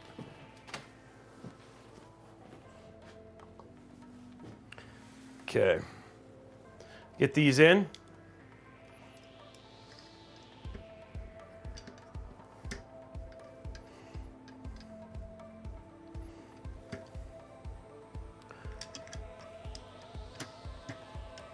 There we go.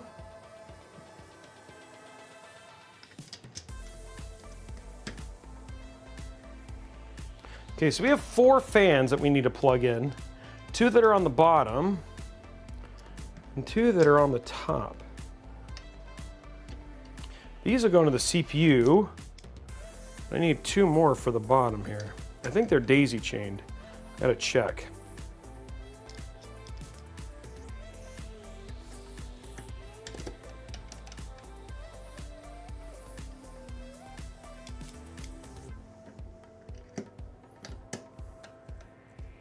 And I can always create more room for even more stuff, like because I don't actually need all the full room on the one side for the AIO, for the PSU, so, okay, so, this is gonna go here. I've got 3 fan headers at the top here.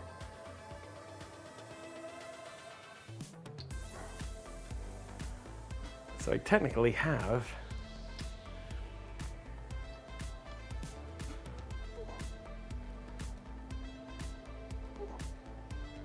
okay.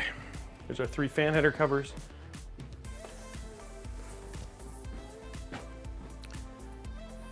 And this is these are daisy chained. Okay. So I can run the one through the side here. So I can run the one through the side and lead up. And same thing with this one, I want to run them probably down. I don't care about RGB. And then I need to get the pump down there too. But, oh, I guess, well, no, I have 3 headers and I have, well, okay, one goes in, yeah, I'm good, okay. This is the pump. I'm gonna actually zip tie these so they just stay. Well, I could run, I might as well run RGB. Why not? Let's get a little bit of light in there.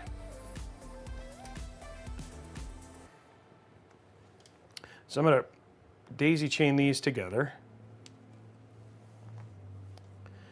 I'm gonna daisy chain these together. And this is gonna go into, this will go into CPU. And this will go into, okay, so there's all of our connections. I just gotta figure out how I'm gonna do this. Okay, it's always the fun part. The question is, how do they want me to do it? Probably like that. Have all the cables go up and then down. So that feels like that's probably the most realistic thing here.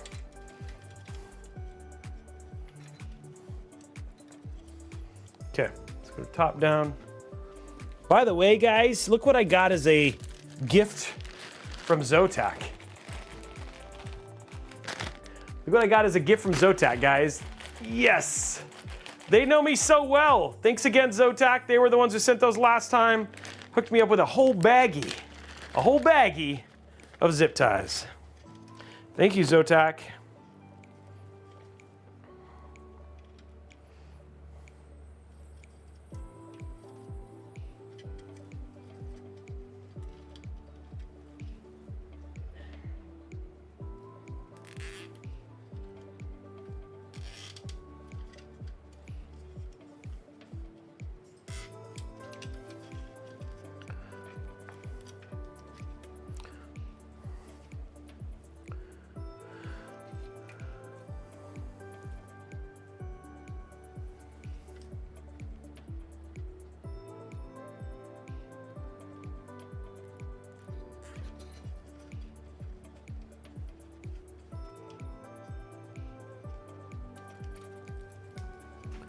Okay, so I'm just gonna run these into a one giant long.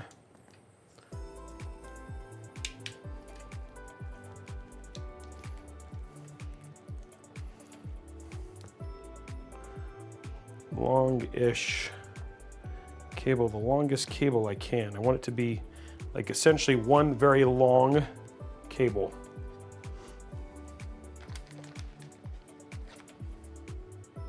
So I can route it like one cable.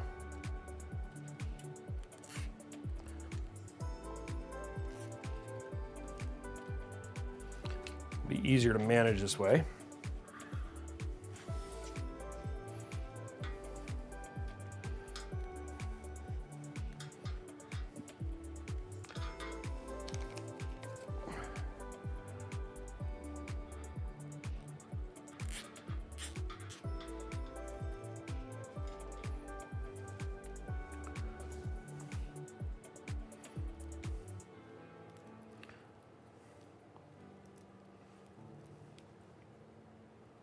Okay, so what I'm working on right now, guys, is just turning this into a giant, like, cable. You know what I mean? And that when I say giant cable, I mean like a giant single, like, strand of, so that way it's just easier to manage. And hoping, there is a little bit of hope here, that by doing this, I actually end up having just enough length to route this the right way. We'll just cable manage it as all one cable, essentially.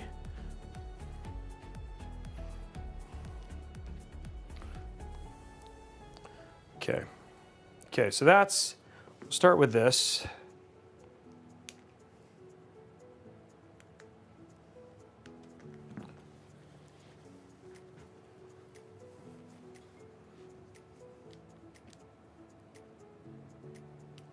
Okay, so we've got all of our cables now.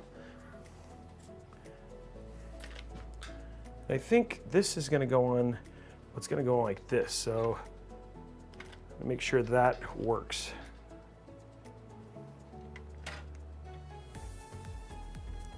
The question is, how do they think? I think this is probably the right direction. Yep, that's what I thought too.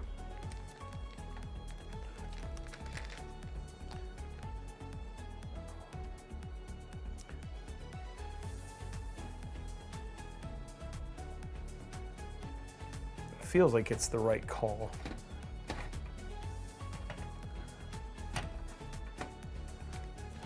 Always the hardest part is, okay, so now when you look at it, here's all of our fans and RGB, and then this would go just like that, and yes, it's upside, yes, it's upside down, but look like if you go to top down here, you can see I've got a lot of room for hoses and everything else this way, and I could even push this over, and the fractal's the right way, which is actually kind of crazy. So, ooh.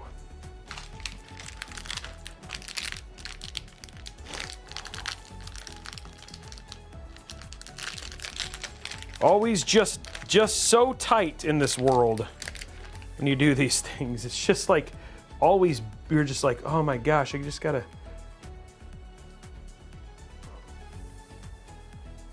You're trying to do it right, you know, but it's just not a lot of room in these builds, in these small form factor builds.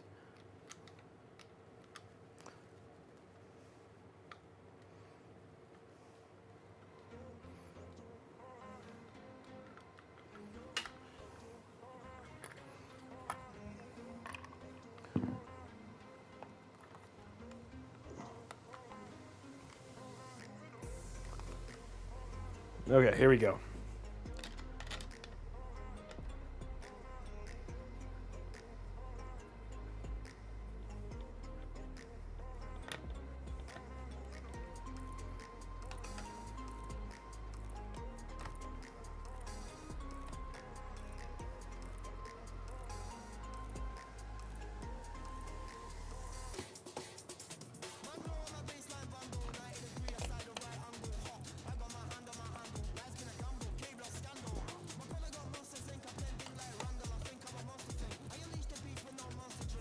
These look like they have two different size. This one feels smaller. Hold on. I want to see. I think there's two different. I think one's for a different. This doesn't feel like it went as low.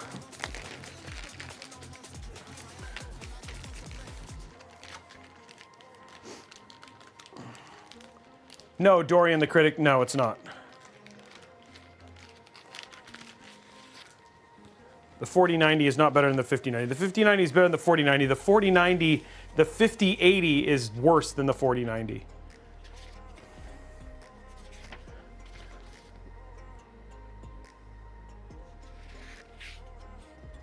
No, they're all the same size, okay.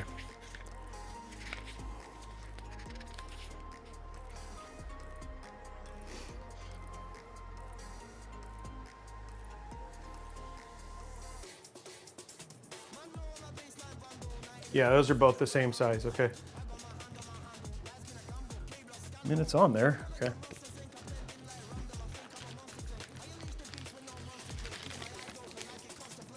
Okay.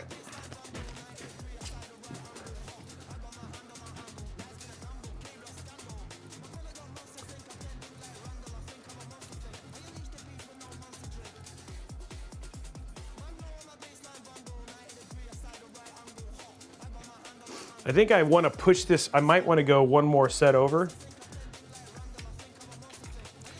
And luckily, these are going to be, I think, just the right length. So going to top down, this will be...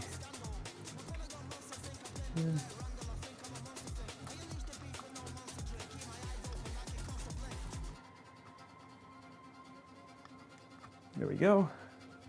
This one is going to go here. And then this is going to go right here.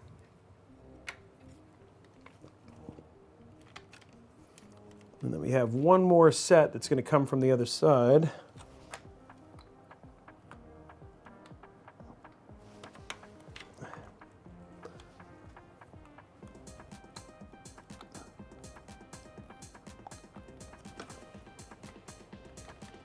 There we go.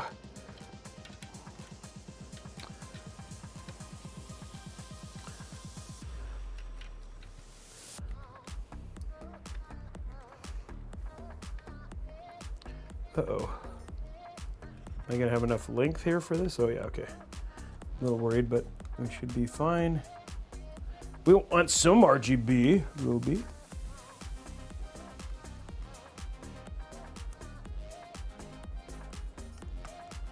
There we go.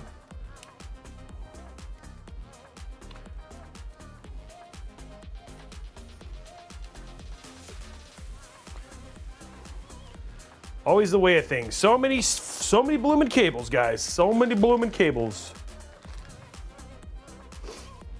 All we can do is try and make it look as clean as possible.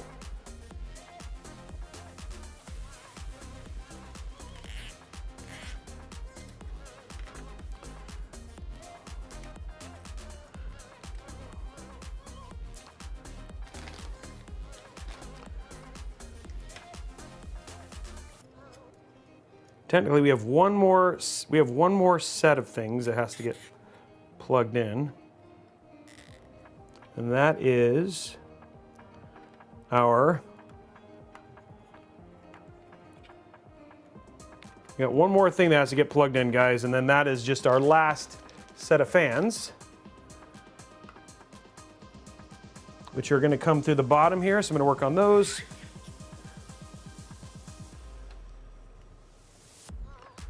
And then we will have it all. The AIO is hooked up. Just down here, I have a set of fans here that needs to run over. And we'll just run it around, and it should go right over here on the other side.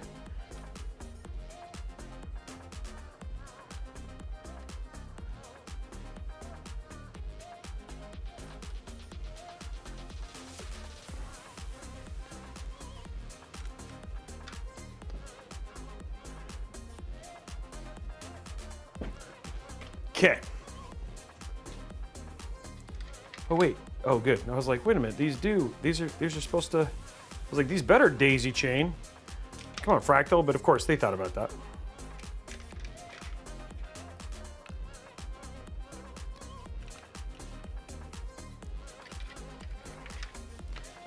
Okay.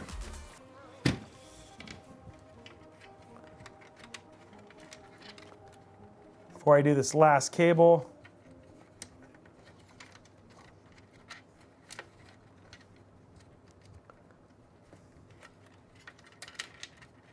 it's funny because I think I'm just going to go ahead and daisy chain this. So what I did here, guys, on the side, there's one cable right here. I just daisy chained it because I'm just going to have it all powered by the CPU. So there we go.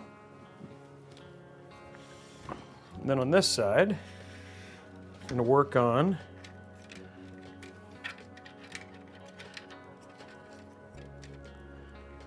making this the cleanest it can be here.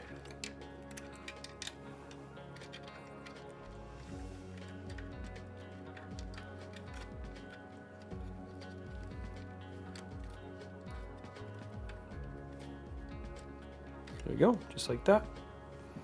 We'll do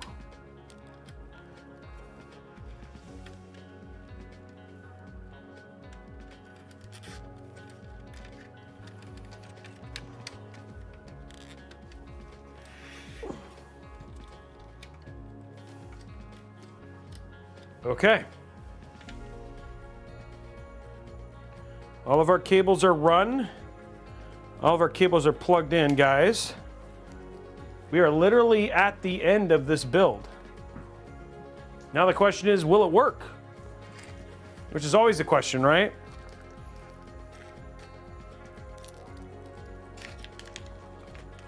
Get to the end of one of these and you're like, okay, will you actually do what you're supposed to do?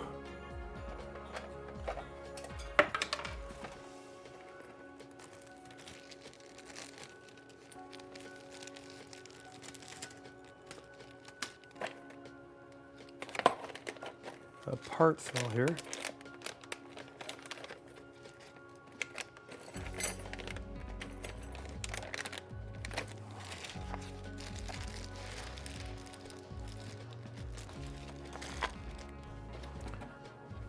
We had a part fall.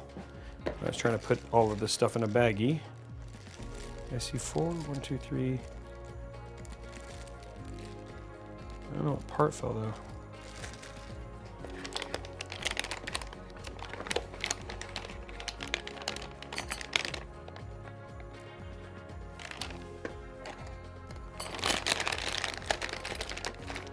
Okay.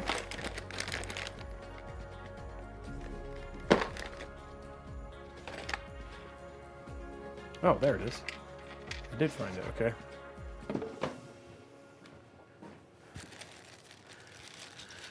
Okay, put this away in the box. And now, guys, it's time to get some any last minute cable management done, and then we'll plug it in.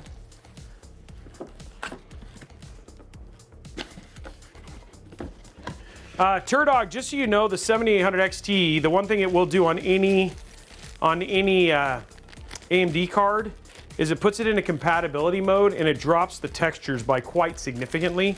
And so until it's supposed to be getting FSR support, so you aren't like the graphical difference between the 7800X 3D or sorry, any 7800 XT or any AMD GPU and an Nvidia GPU is quite significant, just so you know.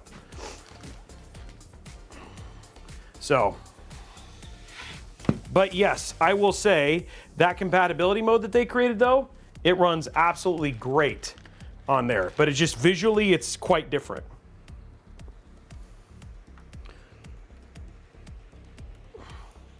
And you should see something more akin to what you would expect when they do FSR4 support.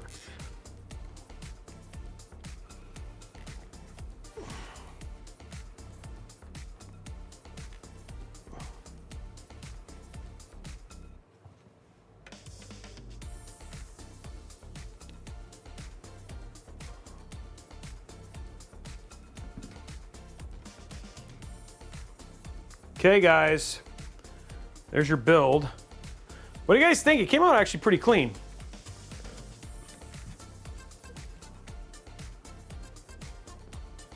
The only question I have is that can I get the lid on it and have it not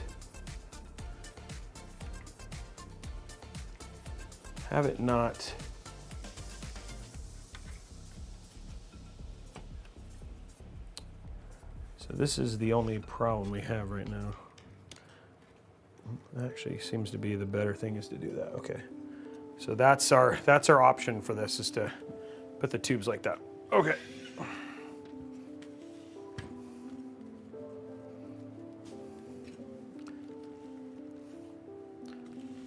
I'm going to shift it a little bit more. Man, this would be, I'm not using a 3-slot card.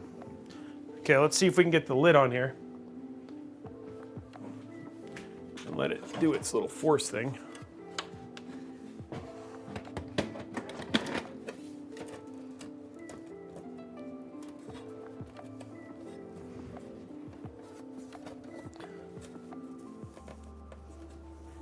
Oh, I'm putting it on backwards. That would help.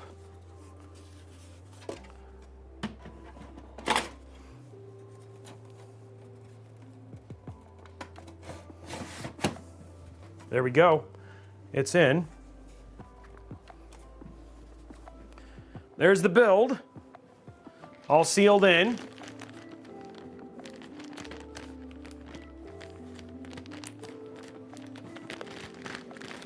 We've officially got it all in there.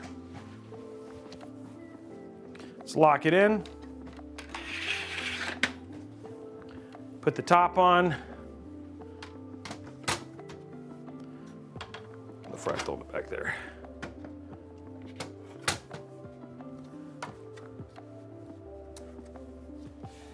Or maybe it does go the other. Goes like this. Okay. It's not dual. Okay, there we go. Build is done. So let's do our sponsor real quick, and then we'll turn it on and see if it works.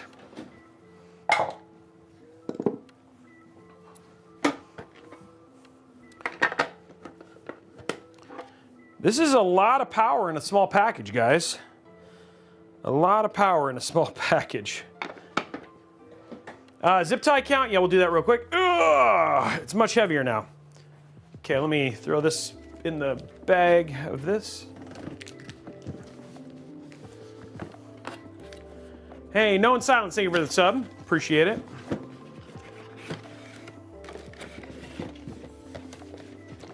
Big moment, guys. Big moment. Yeah. Ultimate cosmic power, itty bitty living space. Okay.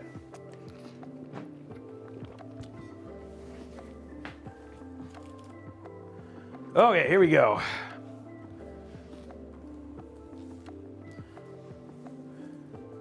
Okay, going to top down. 1, 2, 3, 4, 5. There's 5. 1, 2, 3, 4, 5. There's 10. 1, 2, 3, 4, 5. There's 15. 16, 17. It is odd today, guys. 17 zip ties used in today's 17 zip ties used in today's build. Okay, let's do our sponsorship stuff.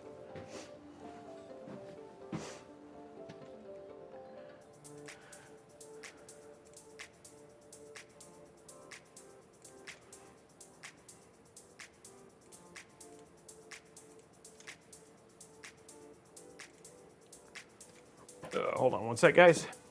Getting it ready.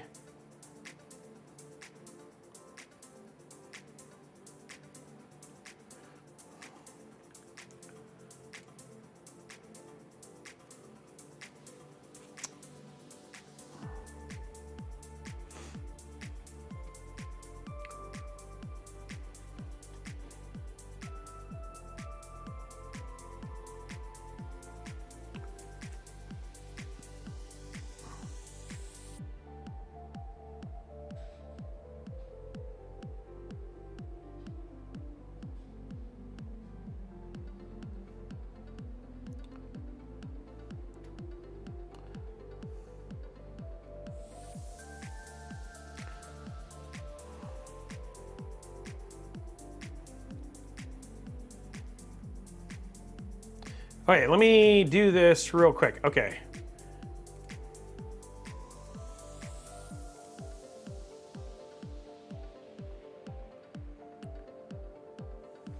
Okay, hold on one second.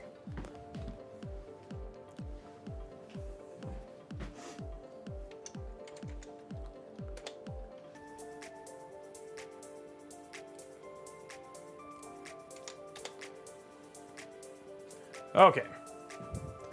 Get my cable. Where is the, there it is.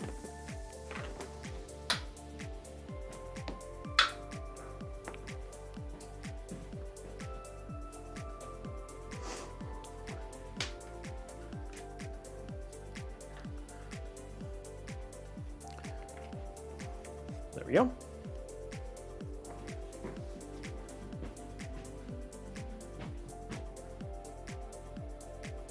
Okay, so let's, okay, switch to,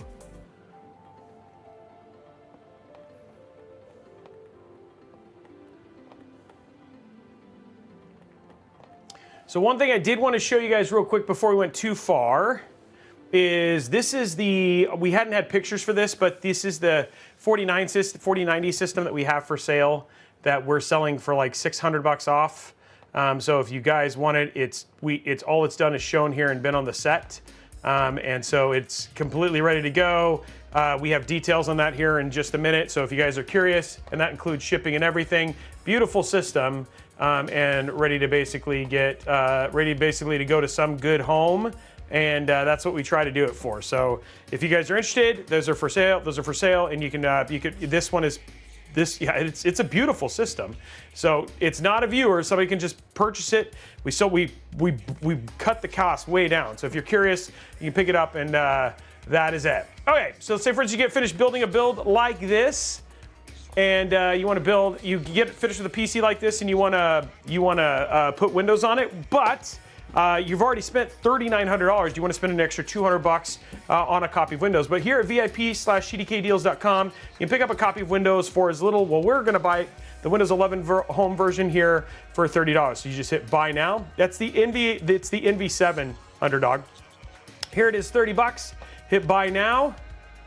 And then if you use code RBCK at checkout and hit apply, what was $30 drops all the way down to $21, which is, again, it is an OEM key, which means as long as you don't change any of the hardware and stuff like that, you shouldn't have to re-enter a key. The crazy thing about it, though, is that you'd have to buy almost 10 keys to equate what is the retail cost of buying it from someplace like Newegg. Now, the other thing, too, that they just added was Office 365, which I really appreciate because, again, that's an auto month. All in all, in terms of when you basically buy per month, it's about $20. But here you can buy it for as little as $31.02 for one device and $45 for 5 devices. So this means you get 5 devices with Office 365, all the updates and everything like that. And all you do, same thing, hit buy now. Instead of it being $45.57, you can use RBCK at checkout, hit apply, and that cost drops from $45.97 all the way down to $32.18. So check them out, VIP-CDKdeals.com, and it's a great place to save money. We've had thousands and thousands and thousands of people who've used it. They have great customer service and all that stuff as well. So thank you for them. Thank you for them for sponsoring today's stream. Let's see what else I want to do here real quick. Just erase that, and then we'll talk about Robeytech and see what other deals we got today.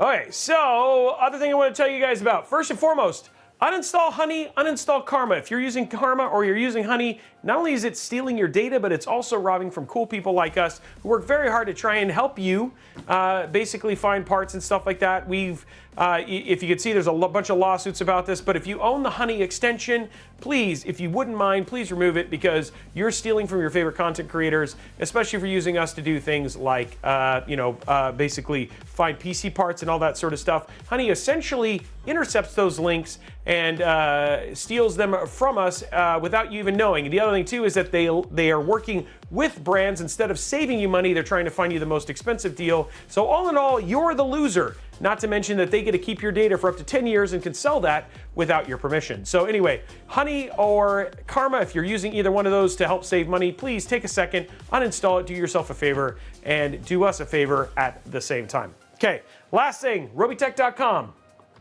So Robeytech.com website you can go to. You can see here that if you, maybe for instance, you can't sub or do anything like that, but one of the things you can do is head over to Robeytech.com and say, for instance, you're shopping at Amazon or anything like that. You can click on Amazon, do your shopping. It doesn't affect your prices, anything like that at all, but we get a nice little small kickback for you using our link. And that's the same thing for things like Newegg, Best Buy, and all those other stuff. So maybe you can't basically support us basically via subs or anything like that, but you continue to want to make us do PC giveaways and all that stuff, head over to Robeytech.com, click on one of those links before you go shopping. And the good thing is it stays for 3 to 5 days, so you can buy, and it works with apples, bananas, you know, underwear, soap, anything like that. We always get a little bit of an affiliate link, which is always very helpful.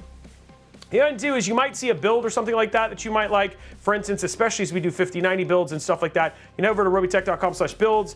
You can search for any one of the cases. For instance, you might be like, hey, show me all the builds that have Fractal in it. So you can do a search. There's the Fractal Mood, the Era 2, the North XL. Hey, thank you very much, Lansworth, for the subs. But a great place to go and find builds. You just click on this one right here, and here's the build along with the link to the video. Well, except for that one is not the right link, but point being is that you can find the build and all the parts that we use. So it's a great place to find recommendations for parts, etc., that you might for a case or whatever it was. So if you're looking at a specific case or whatever, and just want to get an idea of where to start some parts, this is something that's really, really useful. Also, budget builds, especially because this is a new series. If you're looking for a particular budget build at a certain price, we're going to be putting these here. For instance, we have $750 all the way up to $1,000. We have everything from balanced all the way to just really powering GPU. So it's a great place to go and say, like, hey, I only have a specific budget. Head over to Robeytech.com/budget builds to do that. Okay, let's see what deals we got for today then. The YouTube stream free. Is YouTube stream? I don't understand what that means. So, okay, so here it is, stream deals. Looks like the USB wall charger. I love these things because what they do is they take a single outlet and they turn it into what is essentially 5 different things plus USB hubs. I actually have a number of these in our house at home and really, really love them. And right now you can get basically 2-pack for $22. And they're very, very easy to install, and they've got surge protection and stuff like that on them as well. The Mateen Travel Laptop Backpack. So if you're doing a travel backpack, this one has like some ungodly number of reviews, 103,000 reviews. So if you're looking for a good backpack going into the new quarter, or just want something that's good for a nice backpack, etc., this is a very highly reviewed one, and it's on sale right now for $21.99 over at Amazon. A lot of people forget to put these things, especially when you're doing builds, but I would definitely recommend, if you're going to spend the kind of money you're going to spend on a PC, here's the APC UPS 1500 volt. This is volt amp UPS battery backup and surge protector. They are $184, and if the power goes out, you can connect these via USB, and they'll do something like they'll do and shut down your PC automatically, keeping your PC from having power outages. And the other thing too is they also make sure that power and stuff going to your PC protects you from surge protections and everything like that. So if you're going to spend the kind of money you are, an extra $184 is going to give you a lot of peace of mind. G.Skill Triton Z5, their Royal Neo. This is 32 gigs of 6,000 mega transfer in all of its shiny glory. This looks really good in white builds. It's currently on sale for $129.99. Just use that code over at Newegg. Thermaltake Tough Power GF3 850 watt for you 4080 series, or sorry, 5080 or 5070 Ti, 5070 builders. Right now it's on sale $89.99 over at Newegg. We've used this PSU a lot in our budget builds, and so it's got the 12 plus 4 pin and all that stuff, makes it really, really easy. And then always a nice bonus, the 8-port gigabit Ethernet. This is an unmanaged switch right now on sale for $21.99. Super solid switches. These are actually the switches I have in my house, in my game room, for all of our systems, and they just do an amazing job. Well, they used to be. Now we have 2.5 gig. So we actually went to 2.5. These were the ones I used, but now I use the 2.5 gig version. So anyway, there's some stuff right there. Of course, all of these, if you are to buy them, a huge thank you, as they give us affiliate links. We try to find deals like this. Let us know if these are the right kind of deals. Again, it's kind of a weird time right now. So if you're looking for, as we're kind of waiting for the transition for all these parts and stuff like that. But huge thank you to Tom for basically finding these deals, and I hope they were helpful. So yeah. Let me know. Everybody say thank you, Tom. Okay, here we go. Get this out of the way. Get this in. It's time to turn this puppy on, see if it starts smoking and exploding.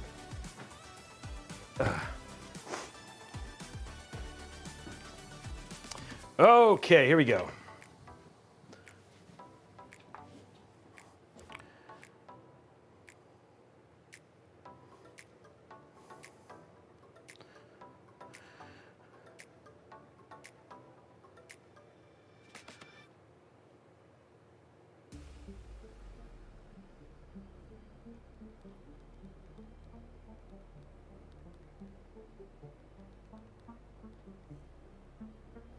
All right, here we go, guys. Let's pop this in.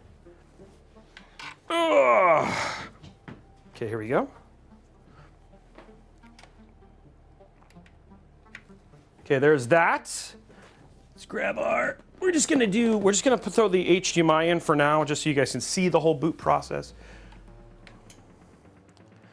There's that. I gotta say, man, the back of this build, because of all of the black, and even, I want to just show you this, like just the back here. Look at it, the back is actually, it's got like the pretty black, so just even the back looks super clean. I really actually love with the 5080, I don't know, it just has, sorry, the 5090 just has a much more premium look to it, plus the Mobo just has a really nice look to it. So very, very clean looking back there. It feels very pre-built-ish, as weird as that sounds. So, okay, let's grab our beautiful Azoth and our Harp A Ace. This is my monitor, and I'm sorry, my favorite keyboard and mouse. This has the snow switches on it, and I love them. I absolutely love this keyboard.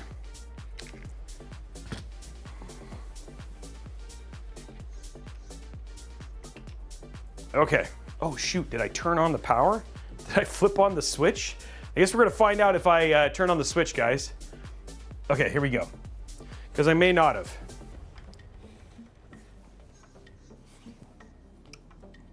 Oh, no, it's on. Okay. Okay, so it is on. It did work. Now we wait.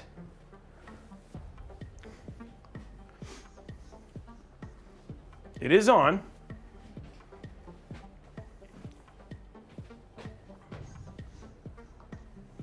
Oh, it is posted.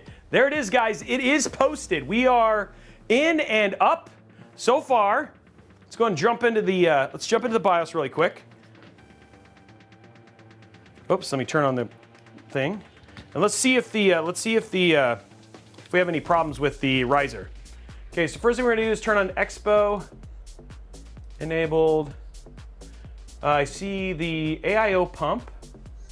CPU fan and stuff like that are not reading. It says the AIO is reading. Why would the CPU?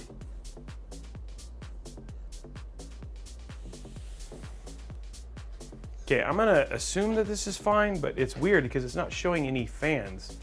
So I'm gonna hit F10 and we'll see.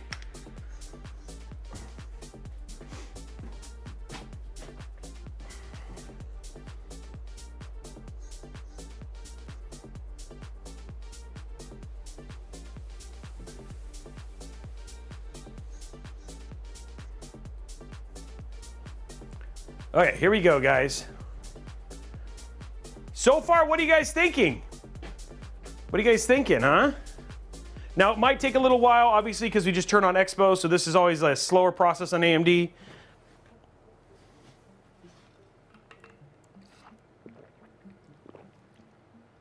I did not plug in the RGB. I did not plug in the RGB, but I am seeing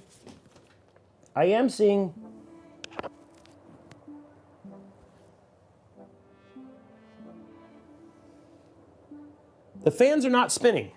Why are the fans not spinning? I'm gonna shut this down and find out, because I definitely plugged them in.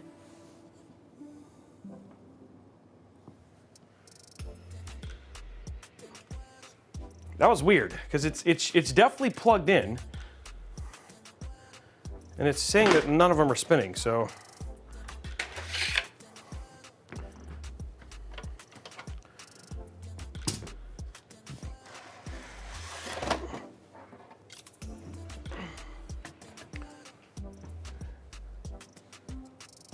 RGB's plugged in.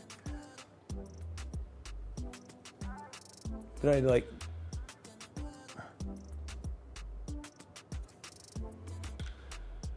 Oh, so that's right. These are all plugged in together. So why are these not spinning? Okay, they're definitely plugged in.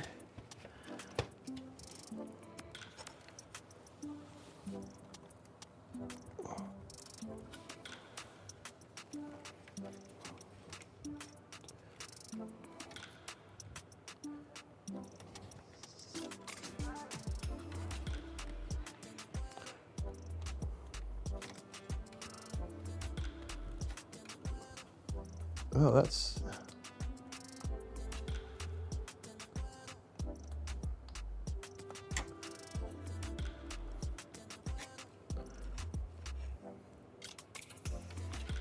And this I plugged in here on purpose, so this, if that doesn't spin, okay, I just reseated it. I'm just gonna plug it in here and see if they turn on now.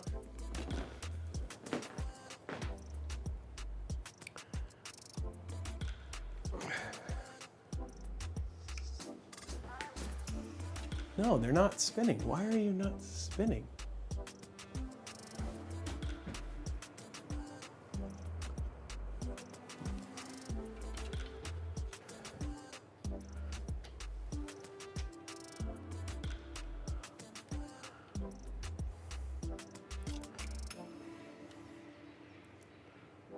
Weird. I don't know why the fan, they're light up. Oh. Oh, shoot.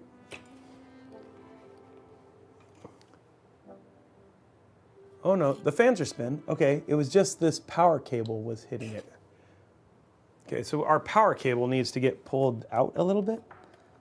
Okay, it's fixed. Okay, so fans are spinning. We're good.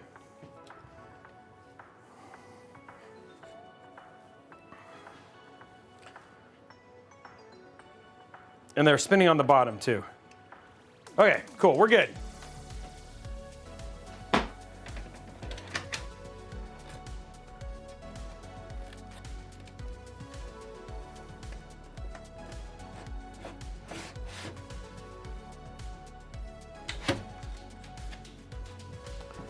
Okay, fans are spinning.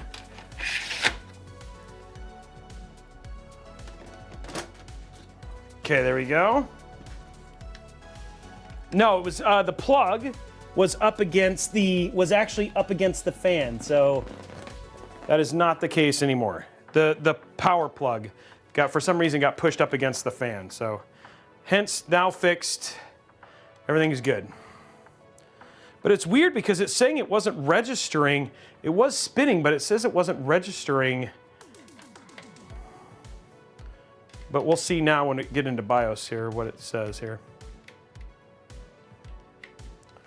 Okay.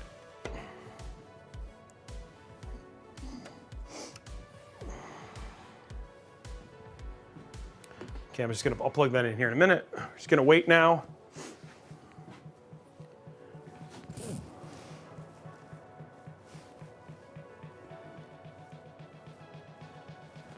Fans are spinning now, okay.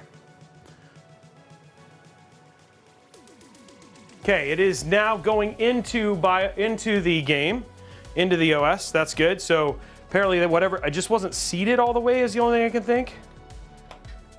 Okay.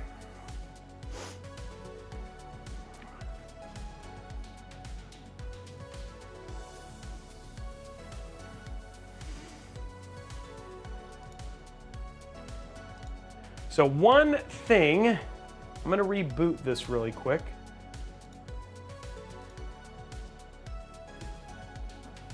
And what I'm gonna do real quick, guys, is that there is actually a new driver.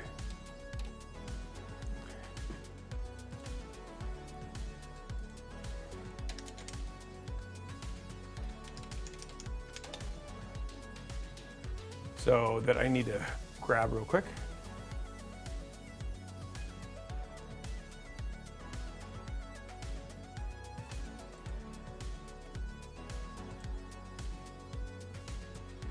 Yeah, this is from 127.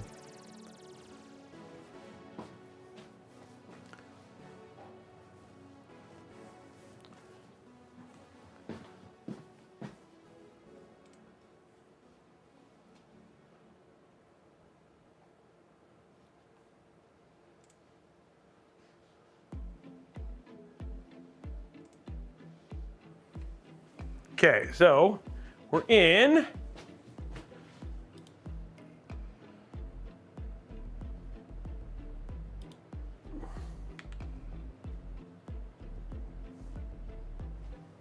Wow, that's crazy. I think this is the frozen. No, that shouldn't be the frozen screen thing, but it might be. So I might want to switch it to Gen 4 real quick. But even it's weird because it's like it's.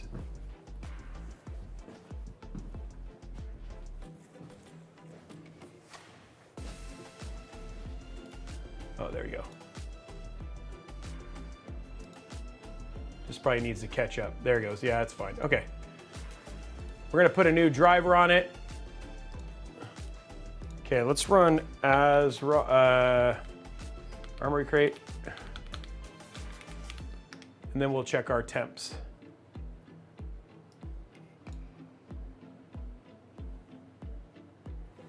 But I do want to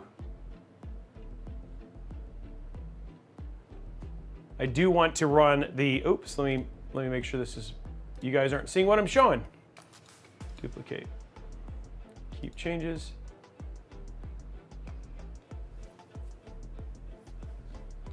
Okay, so let's go to, it's just installing some stuff real quick.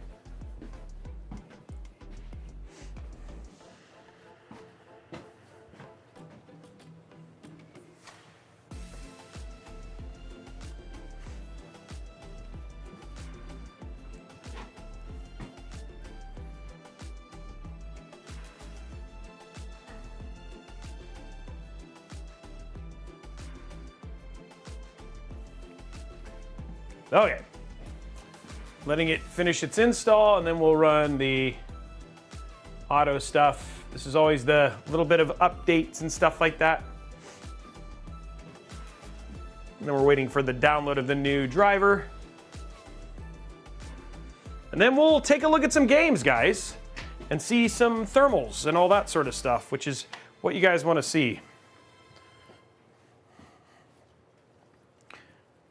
I need to put, I don't think I put MSI after, oh, I think MSI Afterburner's on here actually. So we'll get some temps so you guys can see all the temps and everything.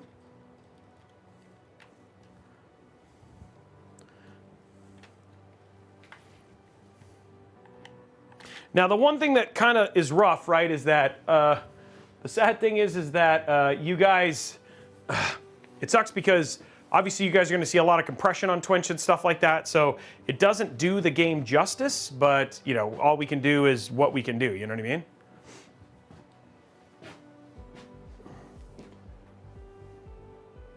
Yeah, I know, right? Nice. Sheezy, I don't even know, 50 gajillion bajillion? And then, okay, just to remind folks what is inside of this build right now. So we have the Ryzen 7 9800X 3D, paired with the AMD ROG Strix, the Asus ROG Strix X870-I. We have the Nvidia GeForce RTX 5090 FE, the Kingston Fury Renegade 4TB Gen 4 NVMe drive. We have the Kingston Fury 6000 mega transfer, CL36, 32 gigs of RAM, the Fractal Era 2 in charcoal gray, the Fractal Lumen S24, and then we have the Cooler Master V1100 SFX. So that's all of our parts for this build. So, okay, we got the new driver now.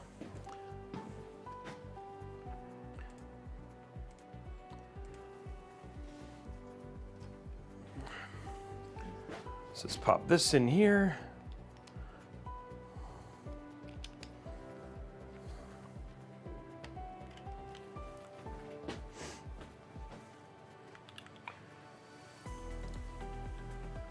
So I want this one.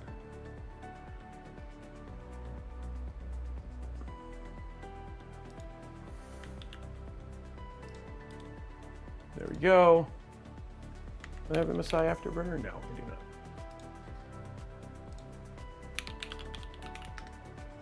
Okay, so here's Afterburner. Oops, I did not need to put all that stuff in there. Except, let's download the final. Save as, and just save it. Okay, let's run. This looks like it's done. Okay, real quick before we do this, we're gonna run the fan curve. Let's make sure we have a good fan curve. Let's go to Fan Expert. Okay, we're gonna turn on AI cooling. Just gonna do some quick testing, and then we'll do some testing of our 9800X 3D, and then we'll show you some games.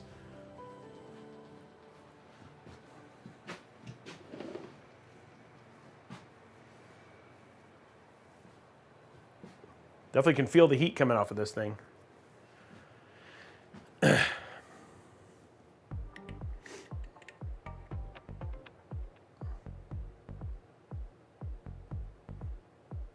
This is only a test of the emergency broadcast system. That's right.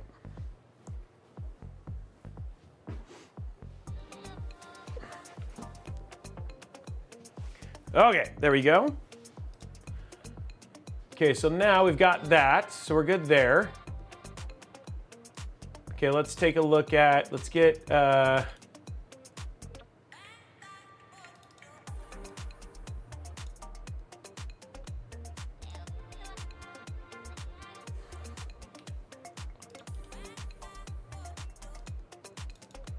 this real quick, and then we'll run our game ready driver. Sorry guys, it takes, I just want to make sure you guys get the full experience here.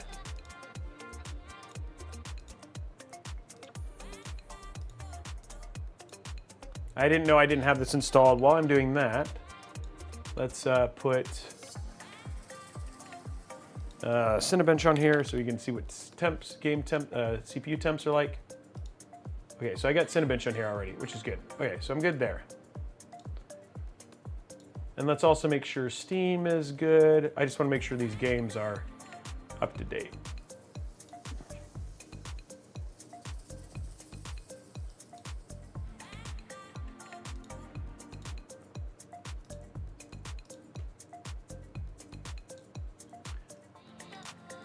Okay, so we have Star Wars Outlaws on here. Good. Let me open Steam.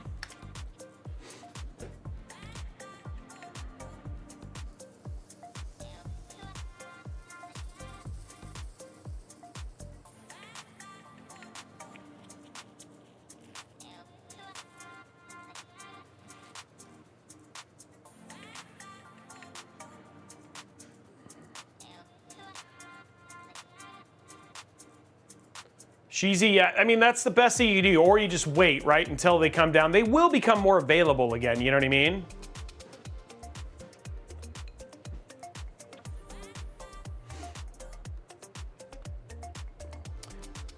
Yeah, that's, I love the idea of putting it in the Form D T1. That's gonna be it's the beautiful case. Sorry, in the Loke Ghost S1. That's such a cool case. So again, kind of the same idea with what we're doing is just putting it inside of a really small, beautiful PC, you know? That reminds me, one thing I do need to do once this, let me open up our Armory Crate here real quick. I want to turn the lighting white. It's supposed to be glow. All right, here we go. It's gonna RFX, we're just gonna go static. We're gonna go to white. Just have some white lighting inside just to get a little bit bright in there. Okay, there we go. Okay, so we got MSI Afterburner set up now. Let's see how our downloads are doing. Library has what in it? Okay, Steam, settings, library. Let's see, ready to play streamable games. Okay, I gotta do something real quick. I gotta log out. Go to static here real quick, and then I gotta log in as me, because I don't want to interrupt his testing. He's in the middle of doing testing.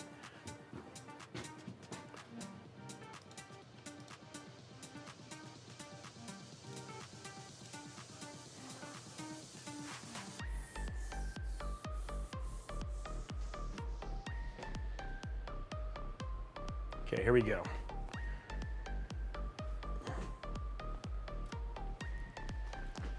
Okay, going into capture. Okay, so it's just gonna update these now.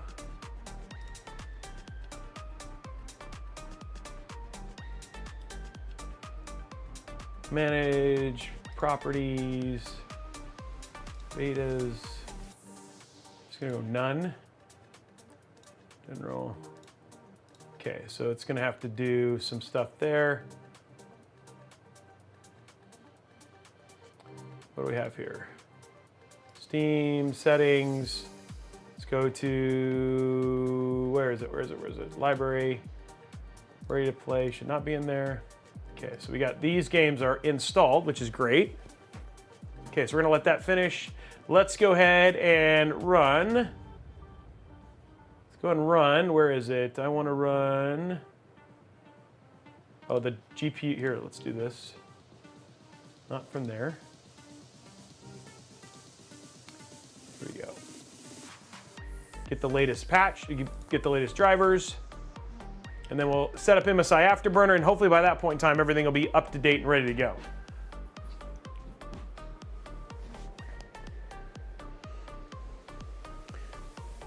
I definitely want to do more small form factor builds, especially because there's more, so you don't need, for 2 slot, there's two and a third slot cards from Gigabyte.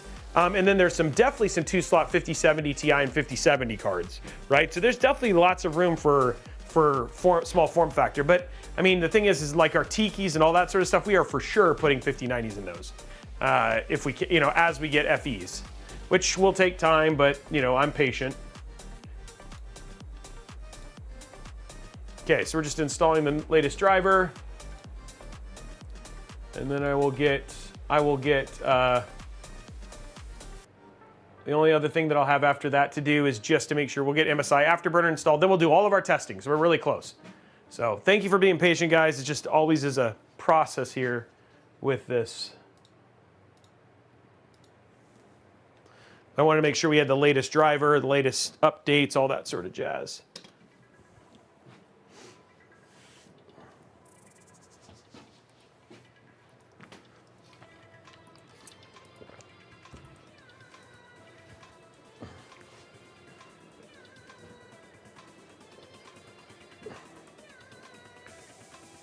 Yeah, the MSI Vanguard, I need to write them because I'm going to see, once I finish the Supreme review, the 5090 Supreme review, I'd like to see if they'll send me a Vanguard Launch Edition. I'm not broke, I'm not patient, I'm just broken. I like that. The retail driver will be out tomorrow, Raxness. This is I think this is the final driver. So it'll be out tomorrow. But I just have, obviously with press, we get the things. So they already did. So there's an updated panel. I'll show, actually, Heavy Gun. You can get a world's first here. World's first right here. The only thing I gotta do is find out where he put it.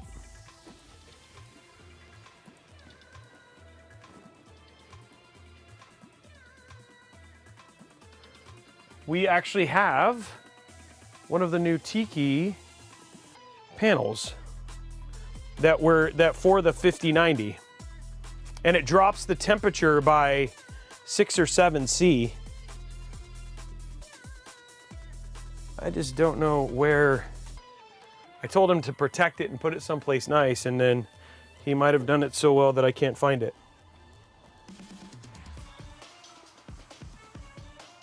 Well, dang it. That would have been cool to show. see boxes here. Lots of, I wonder if he didn't, oh, there it is, I found it. Okay, got it.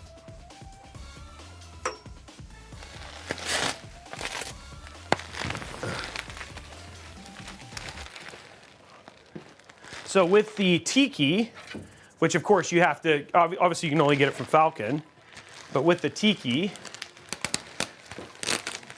they actually created a new side panel. So that is the new side panel for the Tiki. As you can see, there is a lot more. Oh, did I go? Sorry. That is the new side panel for the Tiki, and as you can see, there's a lot more ventilation for it right there. So you can see there's a lot more ventilation, and then this is the new 5090 sag bracket as well. So there it is right there. So yeah, this is like they really have. Yeah, the case is smaller than the Ridge. Yeah, it's way more for the new one. So when we are going to have a 5090 Tiki, and this is so we can do it. So I don't know, I think, Tom, you're doing it tomorrow. Tom, are you waiting in line tomorrow? I know Damien is. We have a couple people who are trying. We're gonna try and get them on Best Buy. So try to get at least one, if not two, 50 FEs, but we'll see how that goes. I don't have a lot of hope. I don't remember, Tom, if you're going or not. Okay.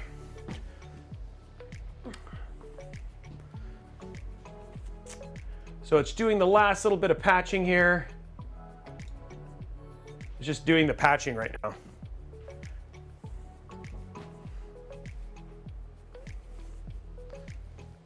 Oh, Talon coming here next. Yeah, we are doing a review of the Talon when the 9950X 3D comes out, and that'll be a 9950X 5090 system. So, hey, Sykes One, thank you for the sub. 51 months, my man. 51 months. Yeah, the RT, I have two custom Tikis.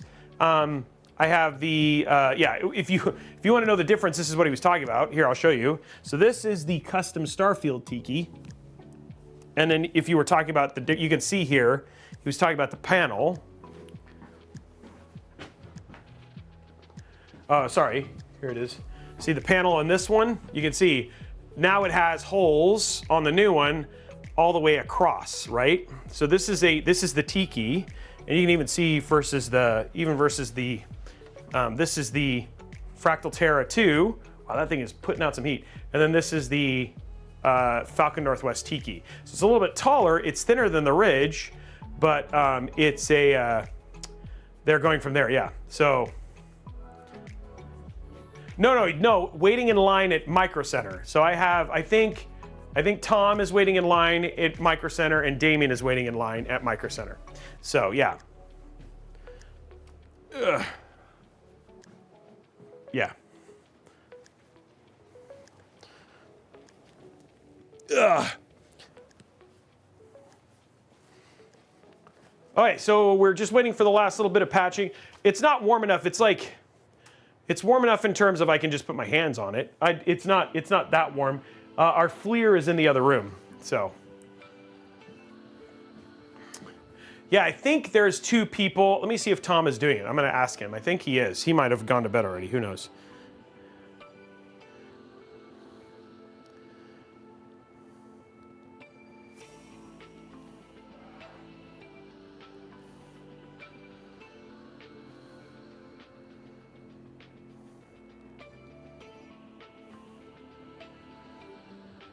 I think he is, and then I think Damien is.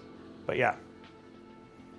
Yeah, dude, Texas Haas, I love it. And we're gonna get an updated one. That's the one I actually wanna do, the new one.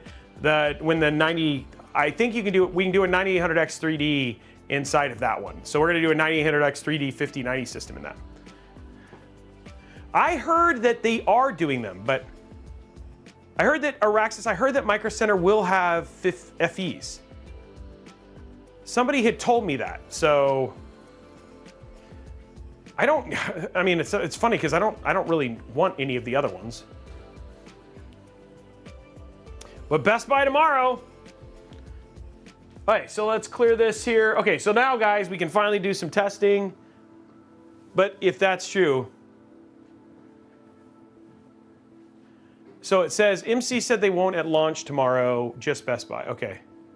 Everybody has, yeah, dude, Best Buy is going to be a freaking, I know Kevin's trying, so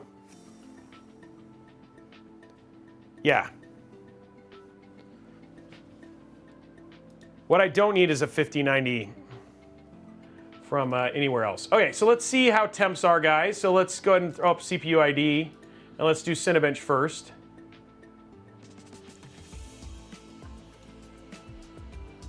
So right now the package temp is 55, 56, which is pretty warm, right, for idle. But it's a 9800X3D. Let's see what it is under Cinebench.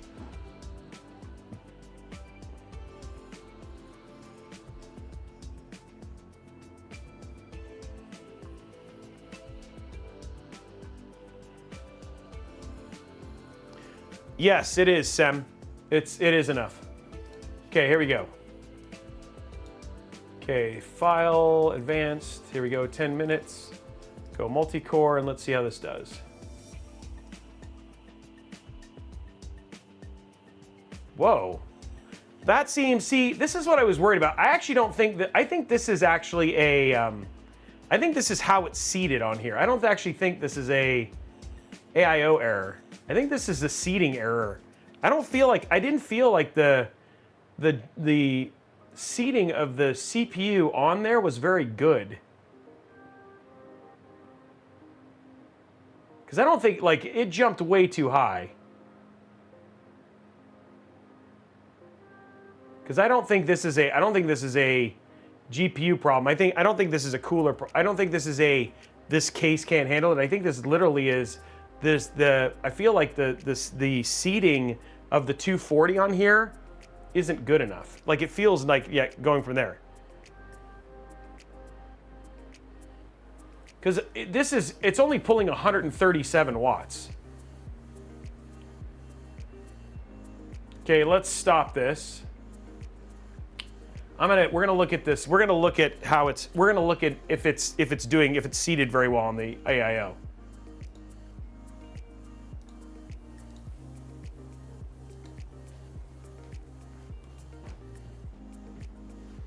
Yeah, we're gonna check if it's seated on the AIO very well. It just doesn't.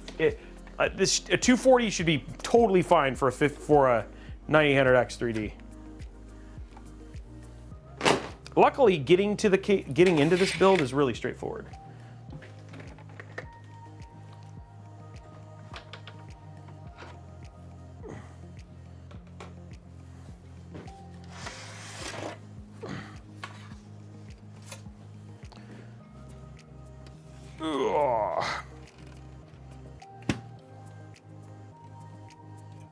Yeah, because the fans are fine. Fans down here are spinning. So everything here was fine. So but I feel like this is, maybe it is. Maybe that's just this. I mean, like, it's seated. It feels like it's seated on there really well. Let's look though.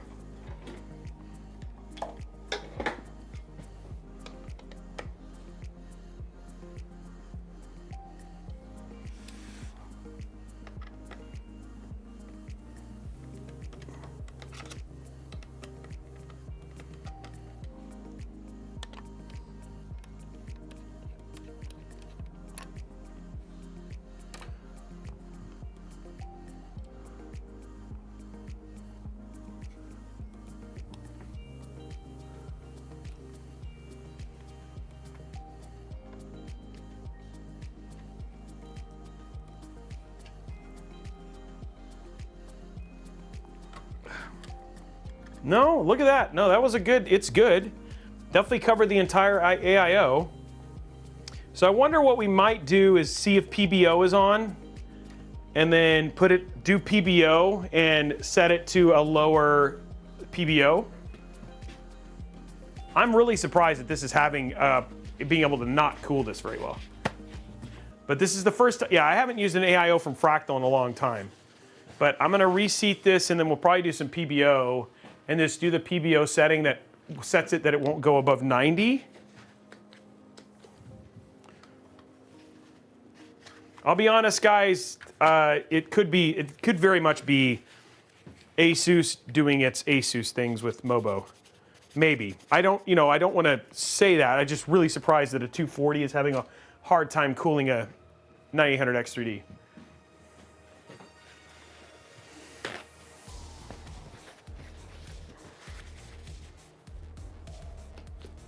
And I want to be careful because it may not be an ASUS thing either. It could be an AIO thing, so I don't want to put blame, but I just want to, one thing is I could do is like the seating on this looks really good, so. I just am not the biggest fans. I'll be honest, I'm not the biggest fan of this mounting mechanism on AMD versus the Asetek way, you know what I mean, which I think is a whole lot better. I didn't look, but we can look here in a minute. So we'll look at it before we put the, it was pulling 136 watts.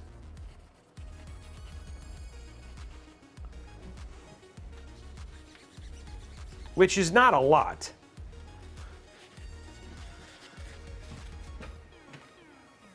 For a 9800 X3D, that's... Well, there was definitely plenty of thermal paste on there, but we'll recover it and do it one more time.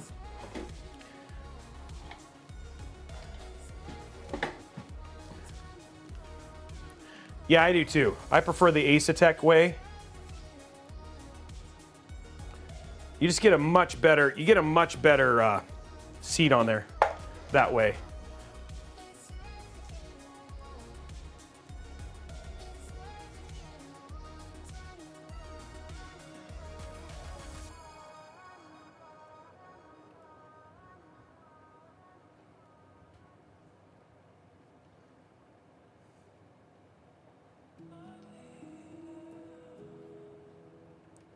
Okay, we got plenty on there now.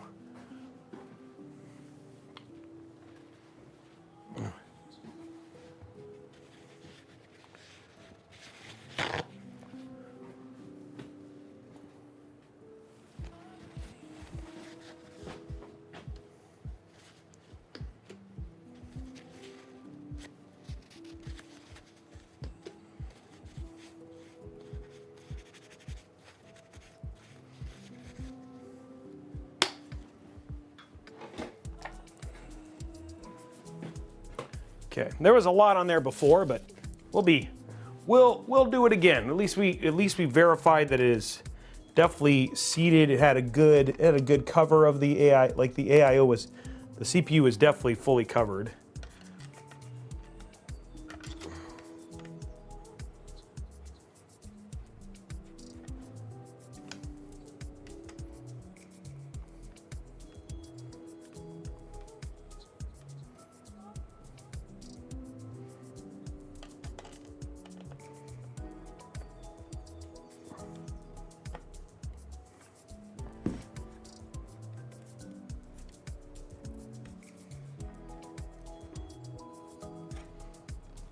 Okay.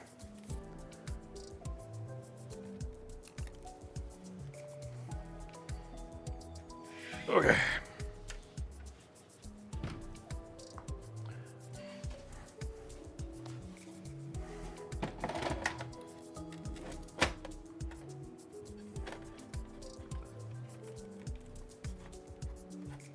Oh.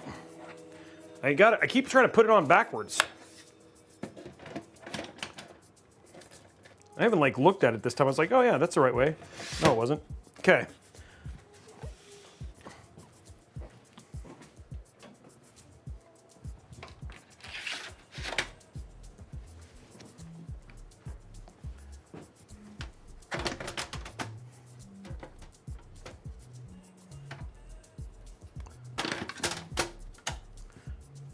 No, that is not right. This is the right way. All right, let's do that one more time. Take a look at it.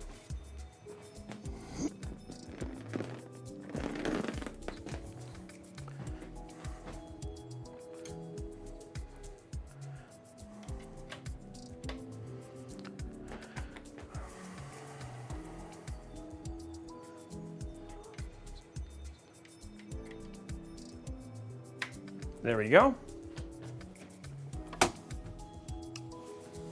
There we go. Back on.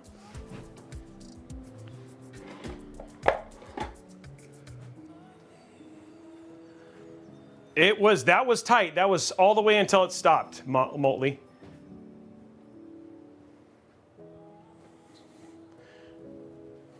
Yeah, I know. A Terra might be a little bit rougher. I mean, but again, we'll take a look. Let's take a look here. Capture. Cinebench. Okay, let's open up CPU ID.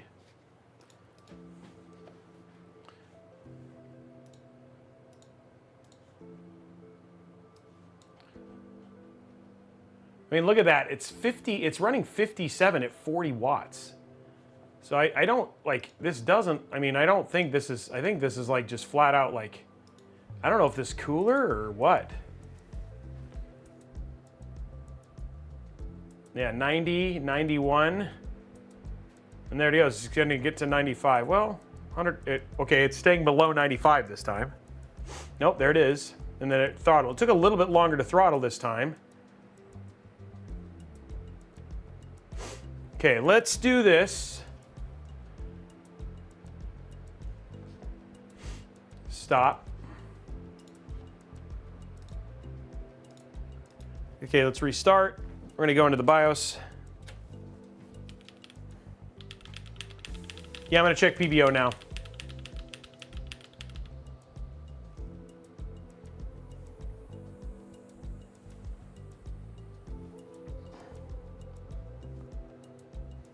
The AIO was fine, yeah, it was. It was sitting at, I saw it in there. It was sitting at 2100. You'll see it when we get into the BIOS here in a sec. Here you go. Okay, there it is. So you can see the AIO is running at 4103, so that's fine. Let's go ahead and check advanced. Let's go to AI Tweaker. So turbo GPU boost is auto, DRAM, precision boost overdrive. Let's check it to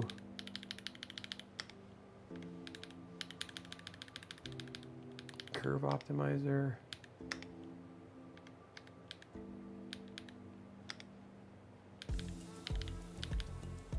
That's actually the curve. Where's the, they should have one that's like,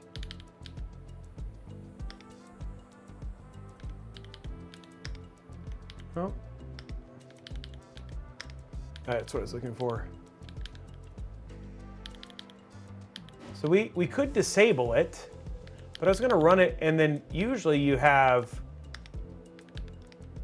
I don't feel like they have it here. They have a,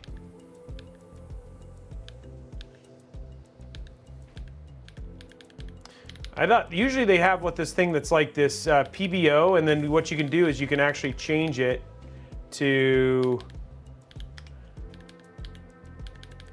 okay, well, I'm just gonna disable it. I do enabled, okay.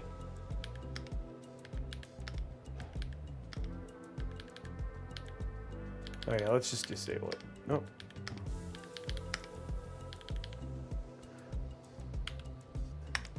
Okay, we're just gonna turn it off. The pump's running. It was running at 4,000 plus, Motley.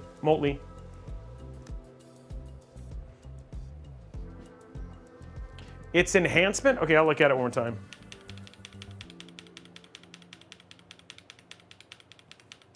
Okay, hold on. So F7. So you go to AI Tweaker.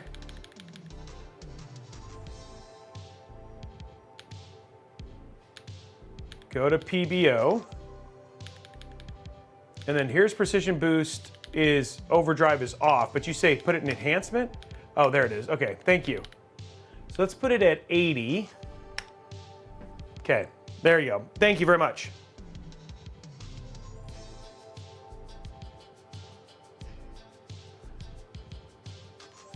Well, I mean, again, even if it was running, so the thing is that Gamersmith, you don't actually have to do this if you didn't want to. Like, it's okay for, the OS would be fine. And then the AIO pump, you can see it, it's covered by my icon in the bottom right, but it is actually, this right here, it is running at 4,000 plus RPM, so it's running.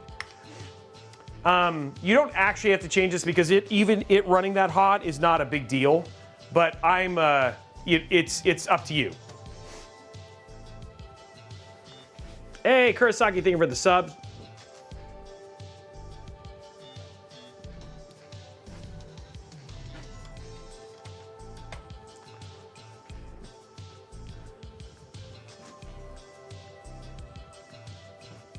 Yeah. If I was gonna set a negative curve optimizer, I'd probably do it at like 20. Like negative 20 would probably be fine. That would cause another one too, but again, this also does it because it's kind of the same thing. And especially for, like, this is a gaming focused PC. But I have no idea why it's performing as bad as it is. I mean, we could replace it with a different AIO and see if that works. Okay, let's look at Cinebench now. And then we'll look at hardware info. Turning it off, I think it should be off by default.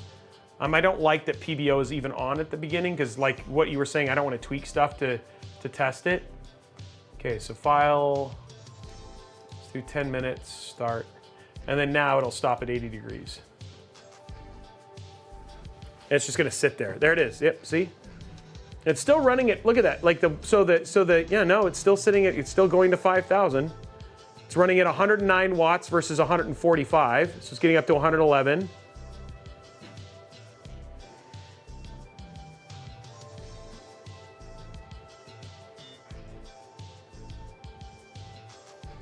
I don't know, Araxis. I don't know if it's the AIO. The only thing I would do is what we might do is replace the AIO with a different one and see if we get a better temp. Yeah, not sure. But the Cinebench score is in line, right? Look at this. See, we're looking at the Cinebench score and it's right at 21,000. So it's not even that far off. It's maybe 1,000 points less. So, but it's sitting at 80 watts. So.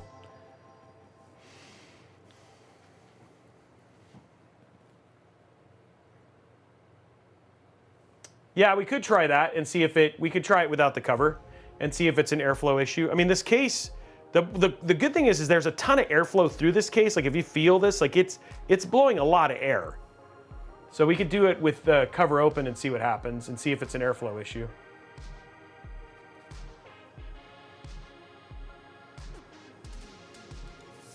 Okay, let's take a look at gaming real quick though.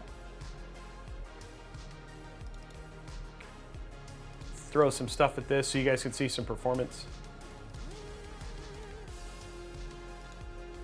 This is always the thing that's a little bit different about when you do this versus a. This is the thing that always happens when you do this live versus like when people, like for instance, Optimum Tech is like, oh yeah, and I did all these things because he got to do it without everybody watching. So it's like, oh, you know what I mean? He did a bunch of things to make it work. Which is always the problem. And welcome to, what's that? Welcome to doing stuff live, right?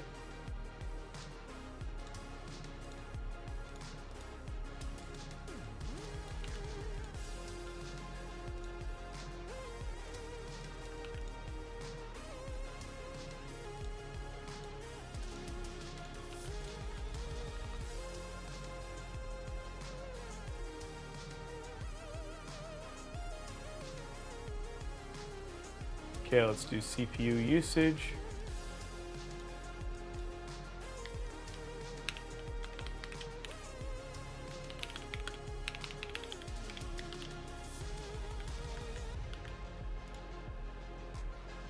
RAM usage, don't care about. Frame rate. Oh, we don't have CPU temp. Oh, I should use, well, it's okay. It won't show up in there. Frame rate. Show, override. It's always the tough part about the 9800X3D because we need MSI Afterburner to do a new update. I use GPU tweak, but I don't think it's had the update yet.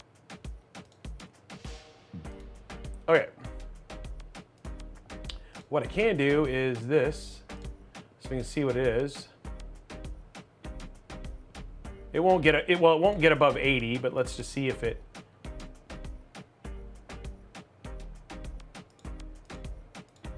Okay, let's open up Cyberpunk 2077 first.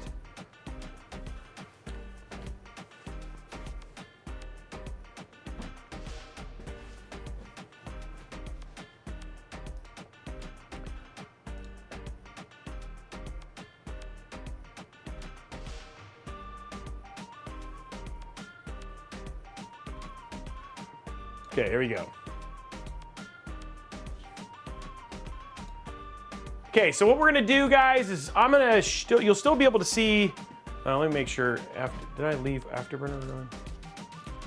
Okay, let's go to settings. Just make sure on-screen display is working. Yeah, okay. One thing I am gonna do is what we're gonna do is we're gonna look at the differences as we look at Cinebench, at the different resolutions. So we're not gonna use the benchmark. We're actually gonna run around the city. So I'll show it between without DLSS and then with frame transform and everything else so you guys can see the visual differences. And then we'll run the benchmark at multi-frame ×4 so you can just see the ludicrousness of multi-frame generation, which on the 5090 is actually quite magical because the base resolution, even with everything on, is above 60 FPS. So it feels, this is the thing, is like, I think if you watch the Optimum Tech, the Jace 2 Sense review, I don't know about the Linus. I don't think Linus actually talked about it all that much, but the flip monitoring, especially when you have a base level, like a really good base level test like this, it just feels really, really good. So, yeah, Motley, you're right. It is so this is gaming temps. Well, we can see CPU usage, but we can't see CPU temp. This is just the limitation of MSI Afterburner right now. Oh, you'll get to see it, don't worry.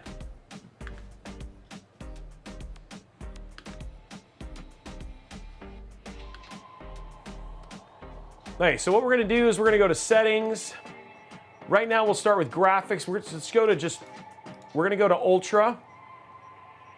We're gonna turn FS, we're just gonna go Ultra off.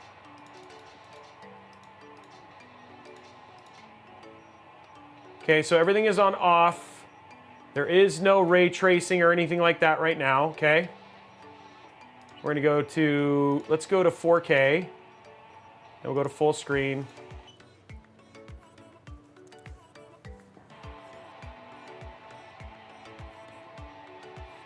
Okay. So let's go to load game.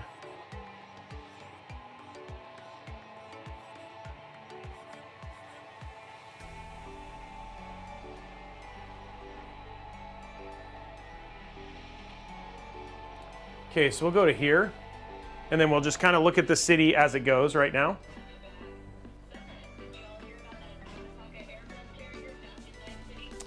So this is raw 4K, no ray tracing, raw 4K, no ray tracing, Cyberpunk 2077 without any of the settings or anything like that. This is literally just how it is, no transform, all that stuff. We're just gonna step it up a bit by bit. Okay, so this is, so as you can see, this is raw. So you can see here, there's a couple little things right here. This is what you would see on like a standard console or anything like that. It still looks really good, right? Let's see if we can find like a wetter location or something like that. There we go, here's some, okay, so we'll go here. So this is actually probably pretty good. Okay, so let's go to here. Let's go to settings. Okay, so now what we're gonna do is we're gonna go to graphics. We'll go to,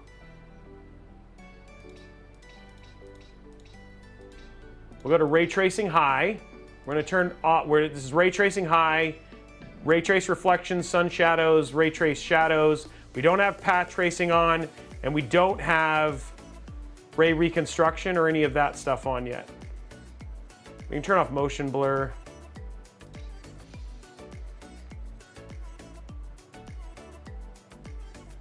Okay, so this does not have ray reconstruction.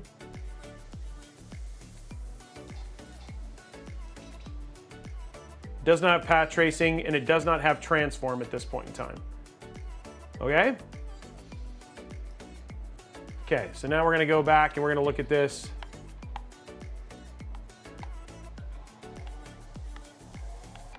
So you can already see the big change is, look at the water. The water change immediately from there. The other thing too is you can see some of the stuff with the bloom. There's also better reflections if you look at the curbs.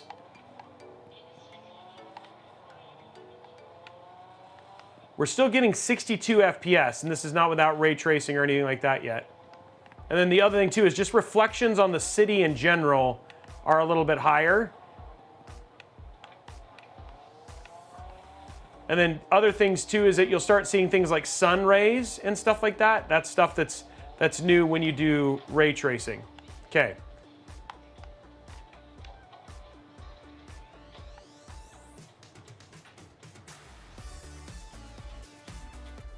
So even stuff like this is something to go in there. Okay, so now let's go next level.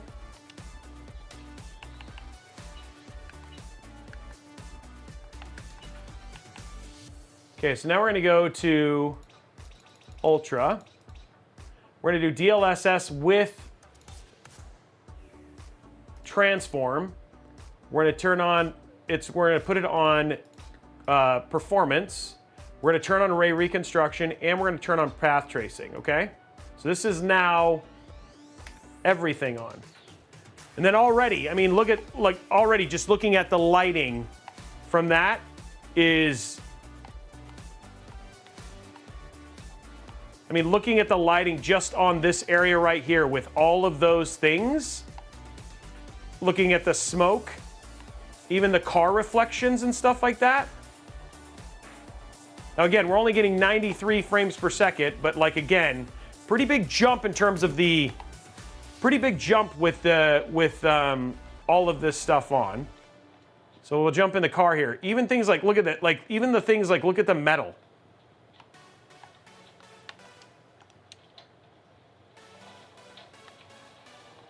Reflections on the windows.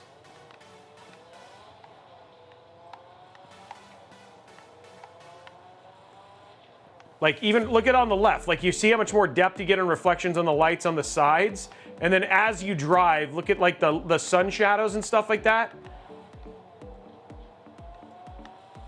Car reflections are more natural now. Look at like the light ray, like even here. Remember how flat this was before the light ray, but now you actually have sun and shadow here. CPU temps are, so our GPU temp is in the 80s. I'm assuming that the CPU temp is around the same. Okay, so now let's go to, and then here's the crazy one, right? So we'll go to here, settings.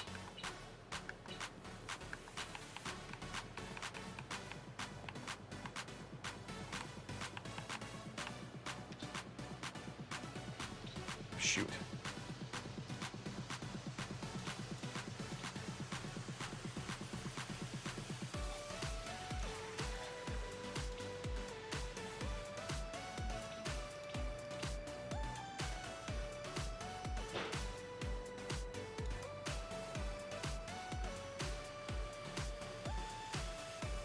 I don't know. Everything there is right. So we're at frame gen now.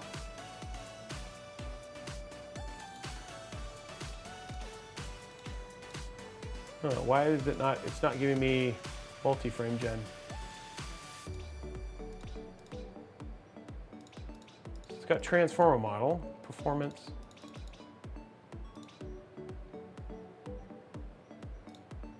I don't know if it, I know it's definitely got MFG.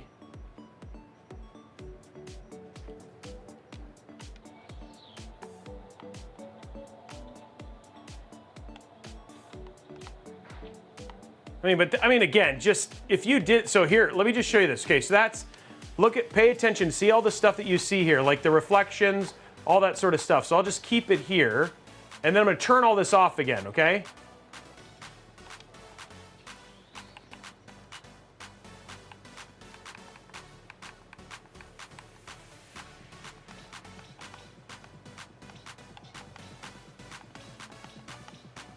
Okay, here we go.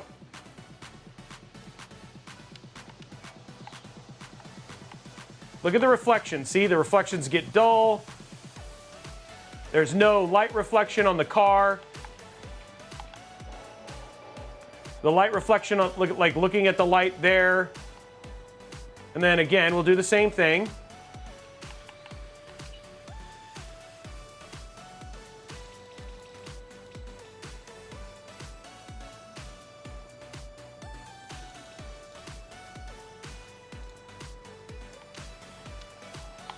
And then now, look at the car.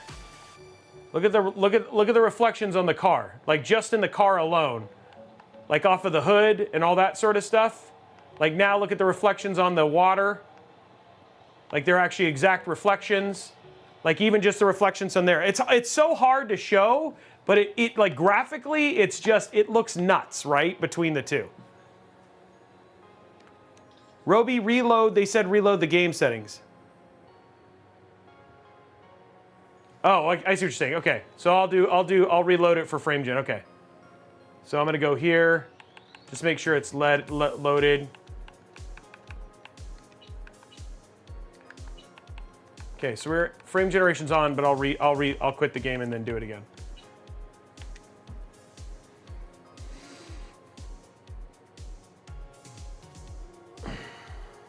Yeah, I know. That's the problem. Araxis, the thing is, well, I mean, the way to do it here, let me show you.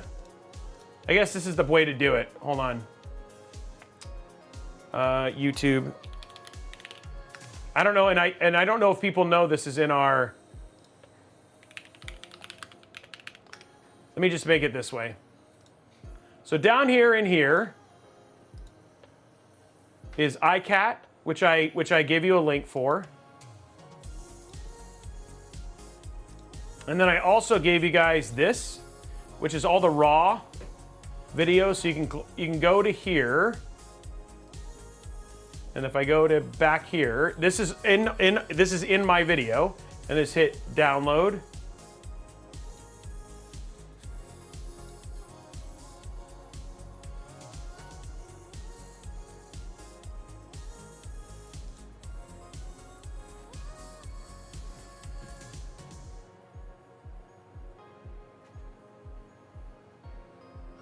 So open up iCat.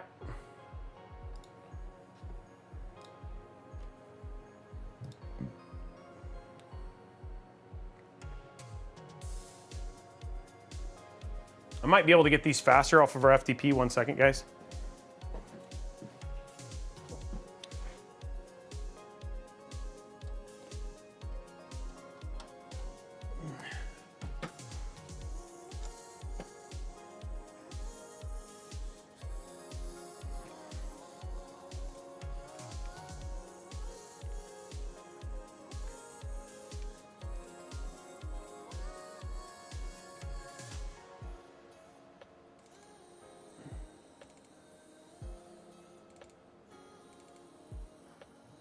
Hold on, one sec. 5090 reviews. Where is it?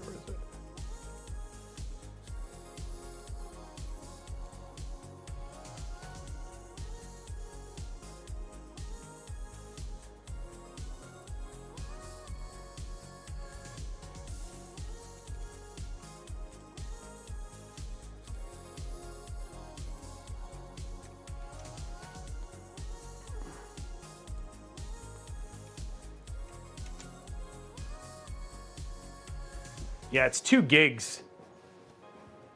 And so that would take a long time to download, unfortunately. So I'm gonna pull it this way, guys, real quick, and then I'll be able to show you. This is the best way to do it because when you can do it in iCat, you can look at the difference between the two. It's probably one of the best ways, but that's always the problem. So anyway, let's relaunch Cyberpunk while this is downloading, and then I'll give it another go. The crazy thing is there are places in this game, specifically in wet nighttime environments, where the difference in how the game looks is night and day. I definitely recommend going and looking at some other examples. We show it in ours, and then the iCat is the other thing, is downloading the iCat stuff and then loading in iCat, and I'll show you that as soon as I get all the files downloaded, so you guys can see the differences in the models. The link is in Araxis. The links is in my YouTube video. So if you go to the description of the 5090, all of the stuff to do that is there. Yeah, it's in the YouTube video down below, so that way people can download it and look at it themselves in iCat.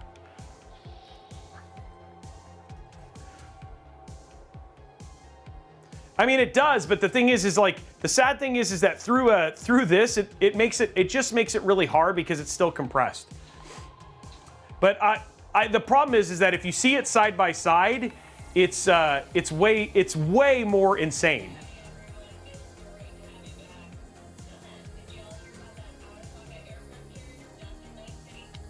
So yeah, we tried to make it easy for you so you can see the visual differences. Okay, so here we have, what do we got now? So we have, okay, there we go. So here you guys go. Here's 4 times multi-frame generation at the transformer model. And then now you can see our frame rate is 368 frames per second. And this is with everything cranked. God, it just, I'm sad, like I'm trying, like stuff like it's so hard to show, but it looks so insanely good. And I wish I wish I could show it, but you guys, we're getting 370 frames per second with everything cranked. And it feels so good, and that's because the base resolution and the things like those light reflections and stuff like that, those don't happen without ray tracing, path tracing, transformer model. There's just a lot of lighting here that it's without running it in like something like iCat so you can see it side by side, you just don't know how much the game, like how much a difference it makes in the overall just look of the game. Like especially here along the sides, these reflections that are happening as you drive. Like in the vans themselves.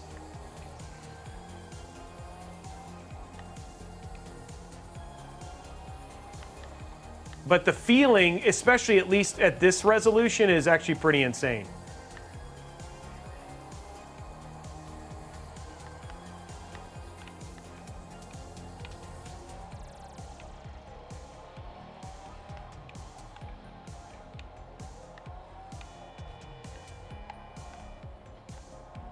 The wet look, like, especially like really wet parts of town, where you can look at like reflections and stuff like that. Like those are the most insane parts of it, but yeah.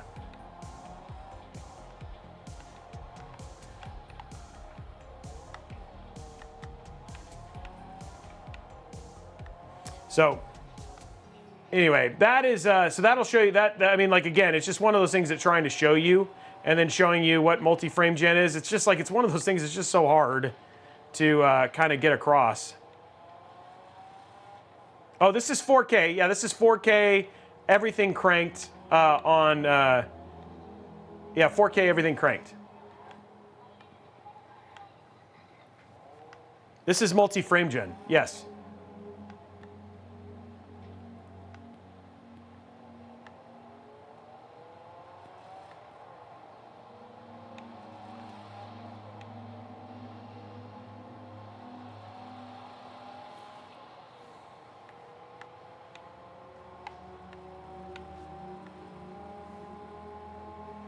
Latency on this is about, I mean, right now our frame time is 2.3 milliseconds.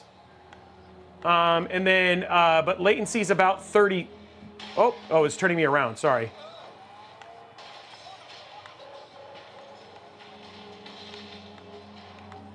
Oh, God. It's about 30 milliseconds in terms of latency. It actually might be a little bit less than that. It actually might be 20 something, or 20. But I'd have to do iCat to figure that out for sure. So, monitor hertz on this one is 240. Yeah. Let me see the graph. It's just about done. So let me pull up some stuff here, and then we'll end it on this. Because I mean, like again, benchmark wise and stuff like that. It's pretty insane. Alan Wake, so I'm just going to do some stuff to show you some differences. Okay, here we go. So we got iCat now. I got the videos here. Okay, so.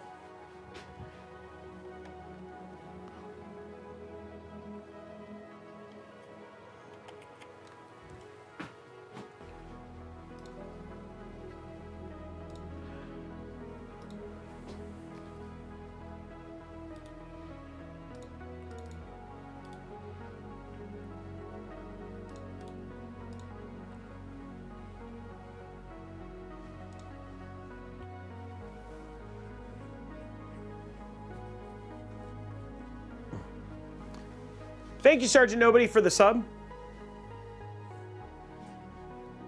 Oh, and you want to know what GPU temp it hit? Looks like it hit 71. 81.5 was the highest it hit under gaming.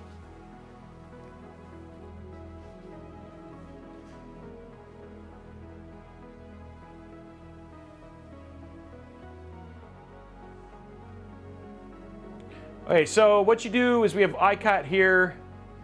So you just open it up, and then you can download these. Like I said, there's a download for these files that you can grab from our YouTube video. It actually almost had half of them, but I'm going to stop this and delete that. Okay.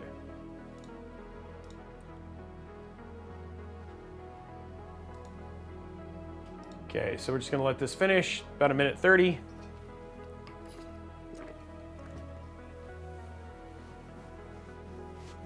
So guys, I will tell you, and like I said, go watch. So there's a couple things. Watch our review.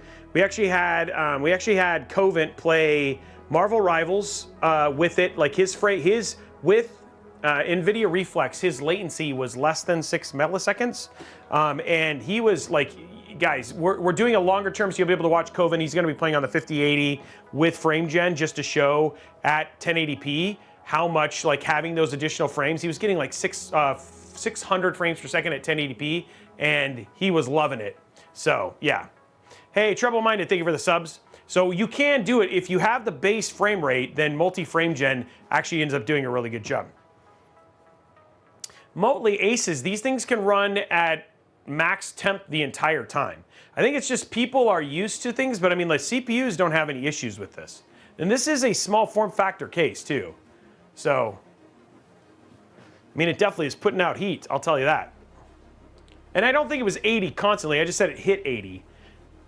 Okay, so here's going. So we're gonna add media. You can go to pictures, go to iCat. So here is Cyberpunk 2077. And we can look at, okay, so here's split screen. Okay, so we want sunlight, and so here's sunlight, and here is FSR. So we can zoom out here, and then this is showing the two. So I can just hit play, and let's, oh, this one might, okay, let's just hit play. Let's hit loop. So here I can show you. So this is, if you zoom in, one is FSR, and you can see here things like look at the windows. See here, see the windows. Specifically, see the lighting on this. Like this has no depth whatsoever. Look at even the detail on the fan blades here. Also, the thing is that if you look at the street, look at the differences in the lighting at the street, and then like even the light rays. So the lighting in the street area, this is FSR, it's flat. Here you're actually getting HDR bloom. And then even here, the more reflective surfaces here. So like when you look at the two side by side in motion,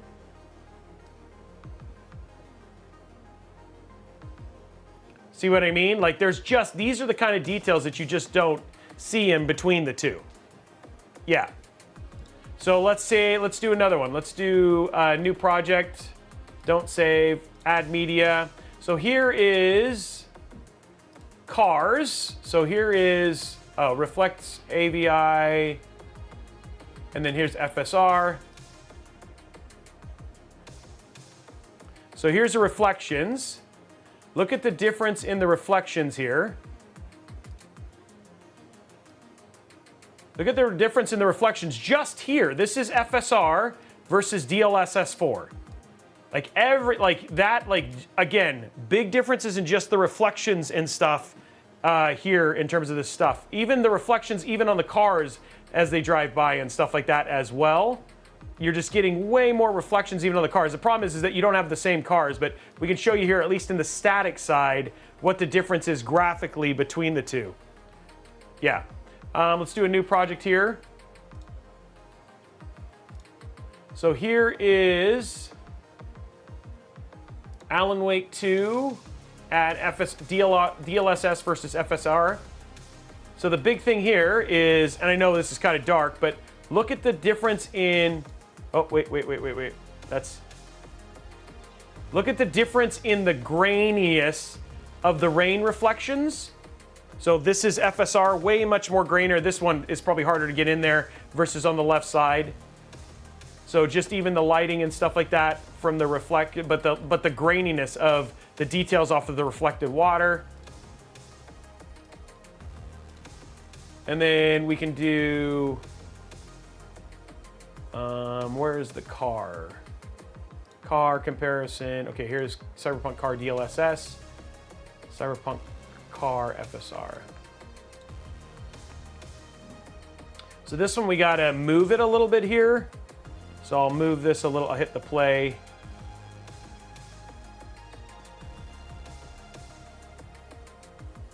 So stop this, and then I'm gonna take, this is FSR here.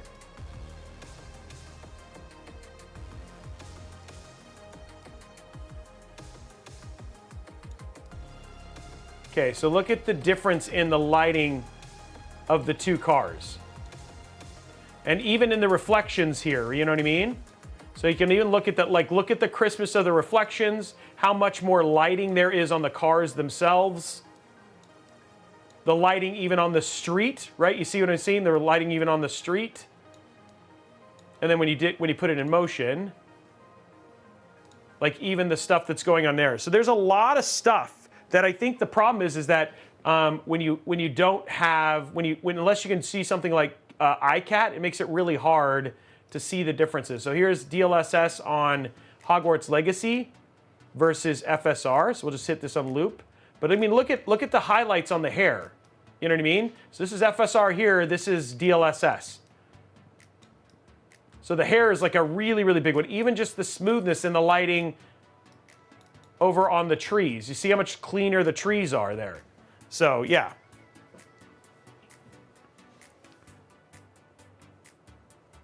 Yeah, so it's just, this is the stuff that it's funny because it's like, we as humans don't have the mind, you know what I mean, to sit there and remember just how crisp it is. But in the end, when you really think about it, there's actually a big up thing. And then if you play it and you use DLSS with multi-frame generation, especially on the 5090, the experience is quite different, right? So I just wanted to show you guys the things. It's harder to do that. There are some other people who've done a really good job, Optimum Tech and all that stuff. And then there's even some people who are doing some deep dive videos on it. Worth checking. I think the thing that's super important is there's two perspectives for DLSS. There are the people who are trying to debunk it as garbage, and then the people who are trying to prove it's amazing. I am in the middle, right? Like, the thing is that I definitely believe, especially if the base frame rate is good enough, that when you play with it, that the experience is that much better because of the additional frame rate. But the one thing that I will say on the 5080, and what we said in our review, is that the 5080 is not a 4K card, it's really a 1440p card, and that's where multi-frame gen and all that sort of stuff really make it shine at 1440p versus 4K. So I just wanted to give you all that stuff. And again, it does depend on the game for sure. The one that we haven't seen native implementations of things like Transform and all that sort of stuff, things like Doom, Dark Ages, and then some of the other games that are coming out in the future, which are going to be using some of this stuff, is going to be kind of the big teller for that. So DLSS 4 is, so Transform is, DLSS 4, the multi-frame gen is exclusive, and then certain techniques are exclusive. Also, the flip metering, which is part of multi-frame gen, is exclusive to 50 series. Yeah, but I would definitely not suggest, if you're going to get a 5080, please stay at 1440p. The lifetime of that card will be a whole lot better. And the other thing too is all of the tricks and things that the technologies that Nvidia has given you will last and be way more useful at that resolution versus doing it at 4K. So, yes, Bronco, you are going to really love it, especially if you think. Have you ever done an iCat visual comparison between DLSS frame gen versus native? Yes, we have. We didn't save those files because the other thing too is that one of the things that when we were talking about our review, the one thing that we had to do is we want to do the native stuff. Here, let me just show you. Here, let me just show you the native. And I'm going to use Optimum Tech as an example here. So here's native. Where is it? Here you go. How many are back there? 1, 2. I should have signed in, but whatever. Skip. Okay, so we're gonna find it.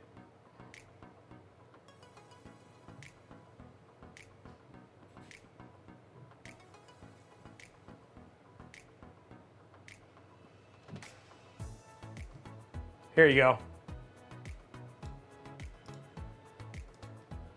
So here,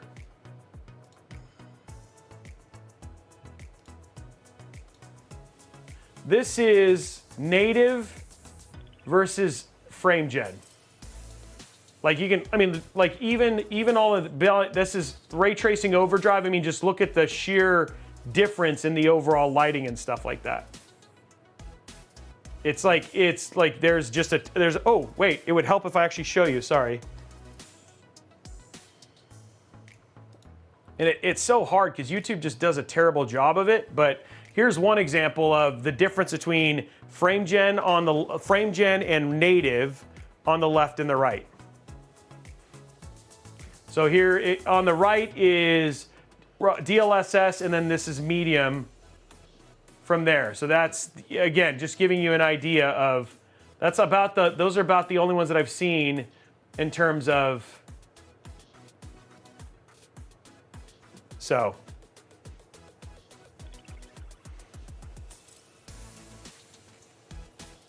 Yeah, you can use DLSS. I don't think DLSS4 is, I think it's multi-frame gen.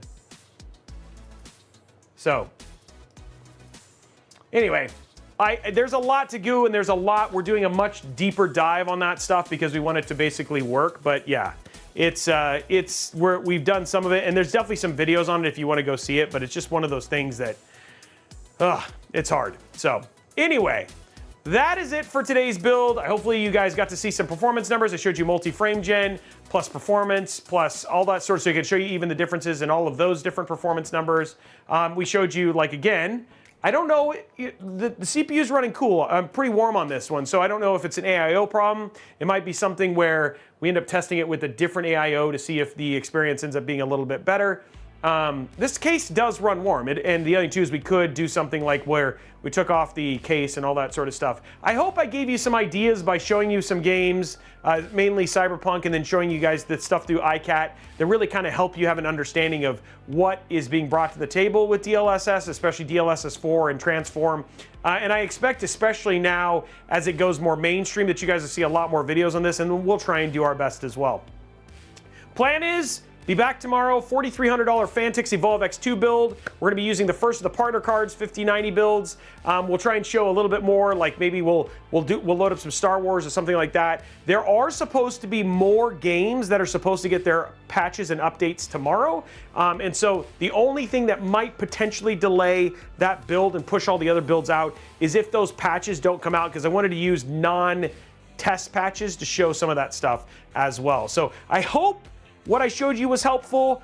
Again, we're just trying to give you guys the best information and all that sort of stuff. I know, again, I'm in the middle, right? Like, I'm definitely one of those people. This card is for me as a gamer in terms of, as it's something that helps with cinematic titles. It helps with games that I love to play. And these are I'm very excited about the capabilities of this, knowing that I'm going to be running 5090s on all of my systems. But I can definitely see where people aren't sold, and that is a valid perspective as well. And I really feel like there's some real opportunity, especially on the AMD side with these mid-range cards, to maybe do something that might change that. And of course, we haven't seen what FSR 4 is capable of and stuff like that. So this is a 4K card. This is for 4K gamers. This is a 2-slot card that we will at one point in time find the ideal case and ideal build to put it in. I still feel like there's probably something, it might be the AIO, it might be something else that we can do to get this to run a little bit cooler, because I think that a 240 is definitely capable of cooling a 9800X 3D. But again, by setting some PPO settings, setting it to 80, this is a perfectly great machine, and you're gonna have an amazing experience if you want something small, sleek, and powerful on your desk that can pretty much eat whatever game you wanna throw at it, both with with just DLSS and without multi-frame gen and stuff like that too.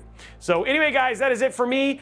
Plan is to see you tomorrow for some Fantex action, but if not, then I will see you on Friday for sure, because I know at that point in time we at least want to do our 5080 build and all that sort of stuff. So anyway, guys, that is it for me. I hope you had a great time. I hope you guys enjoyed the show. Have an absolutely amazing night, and we will see you guys on the next episode. Bye, guys.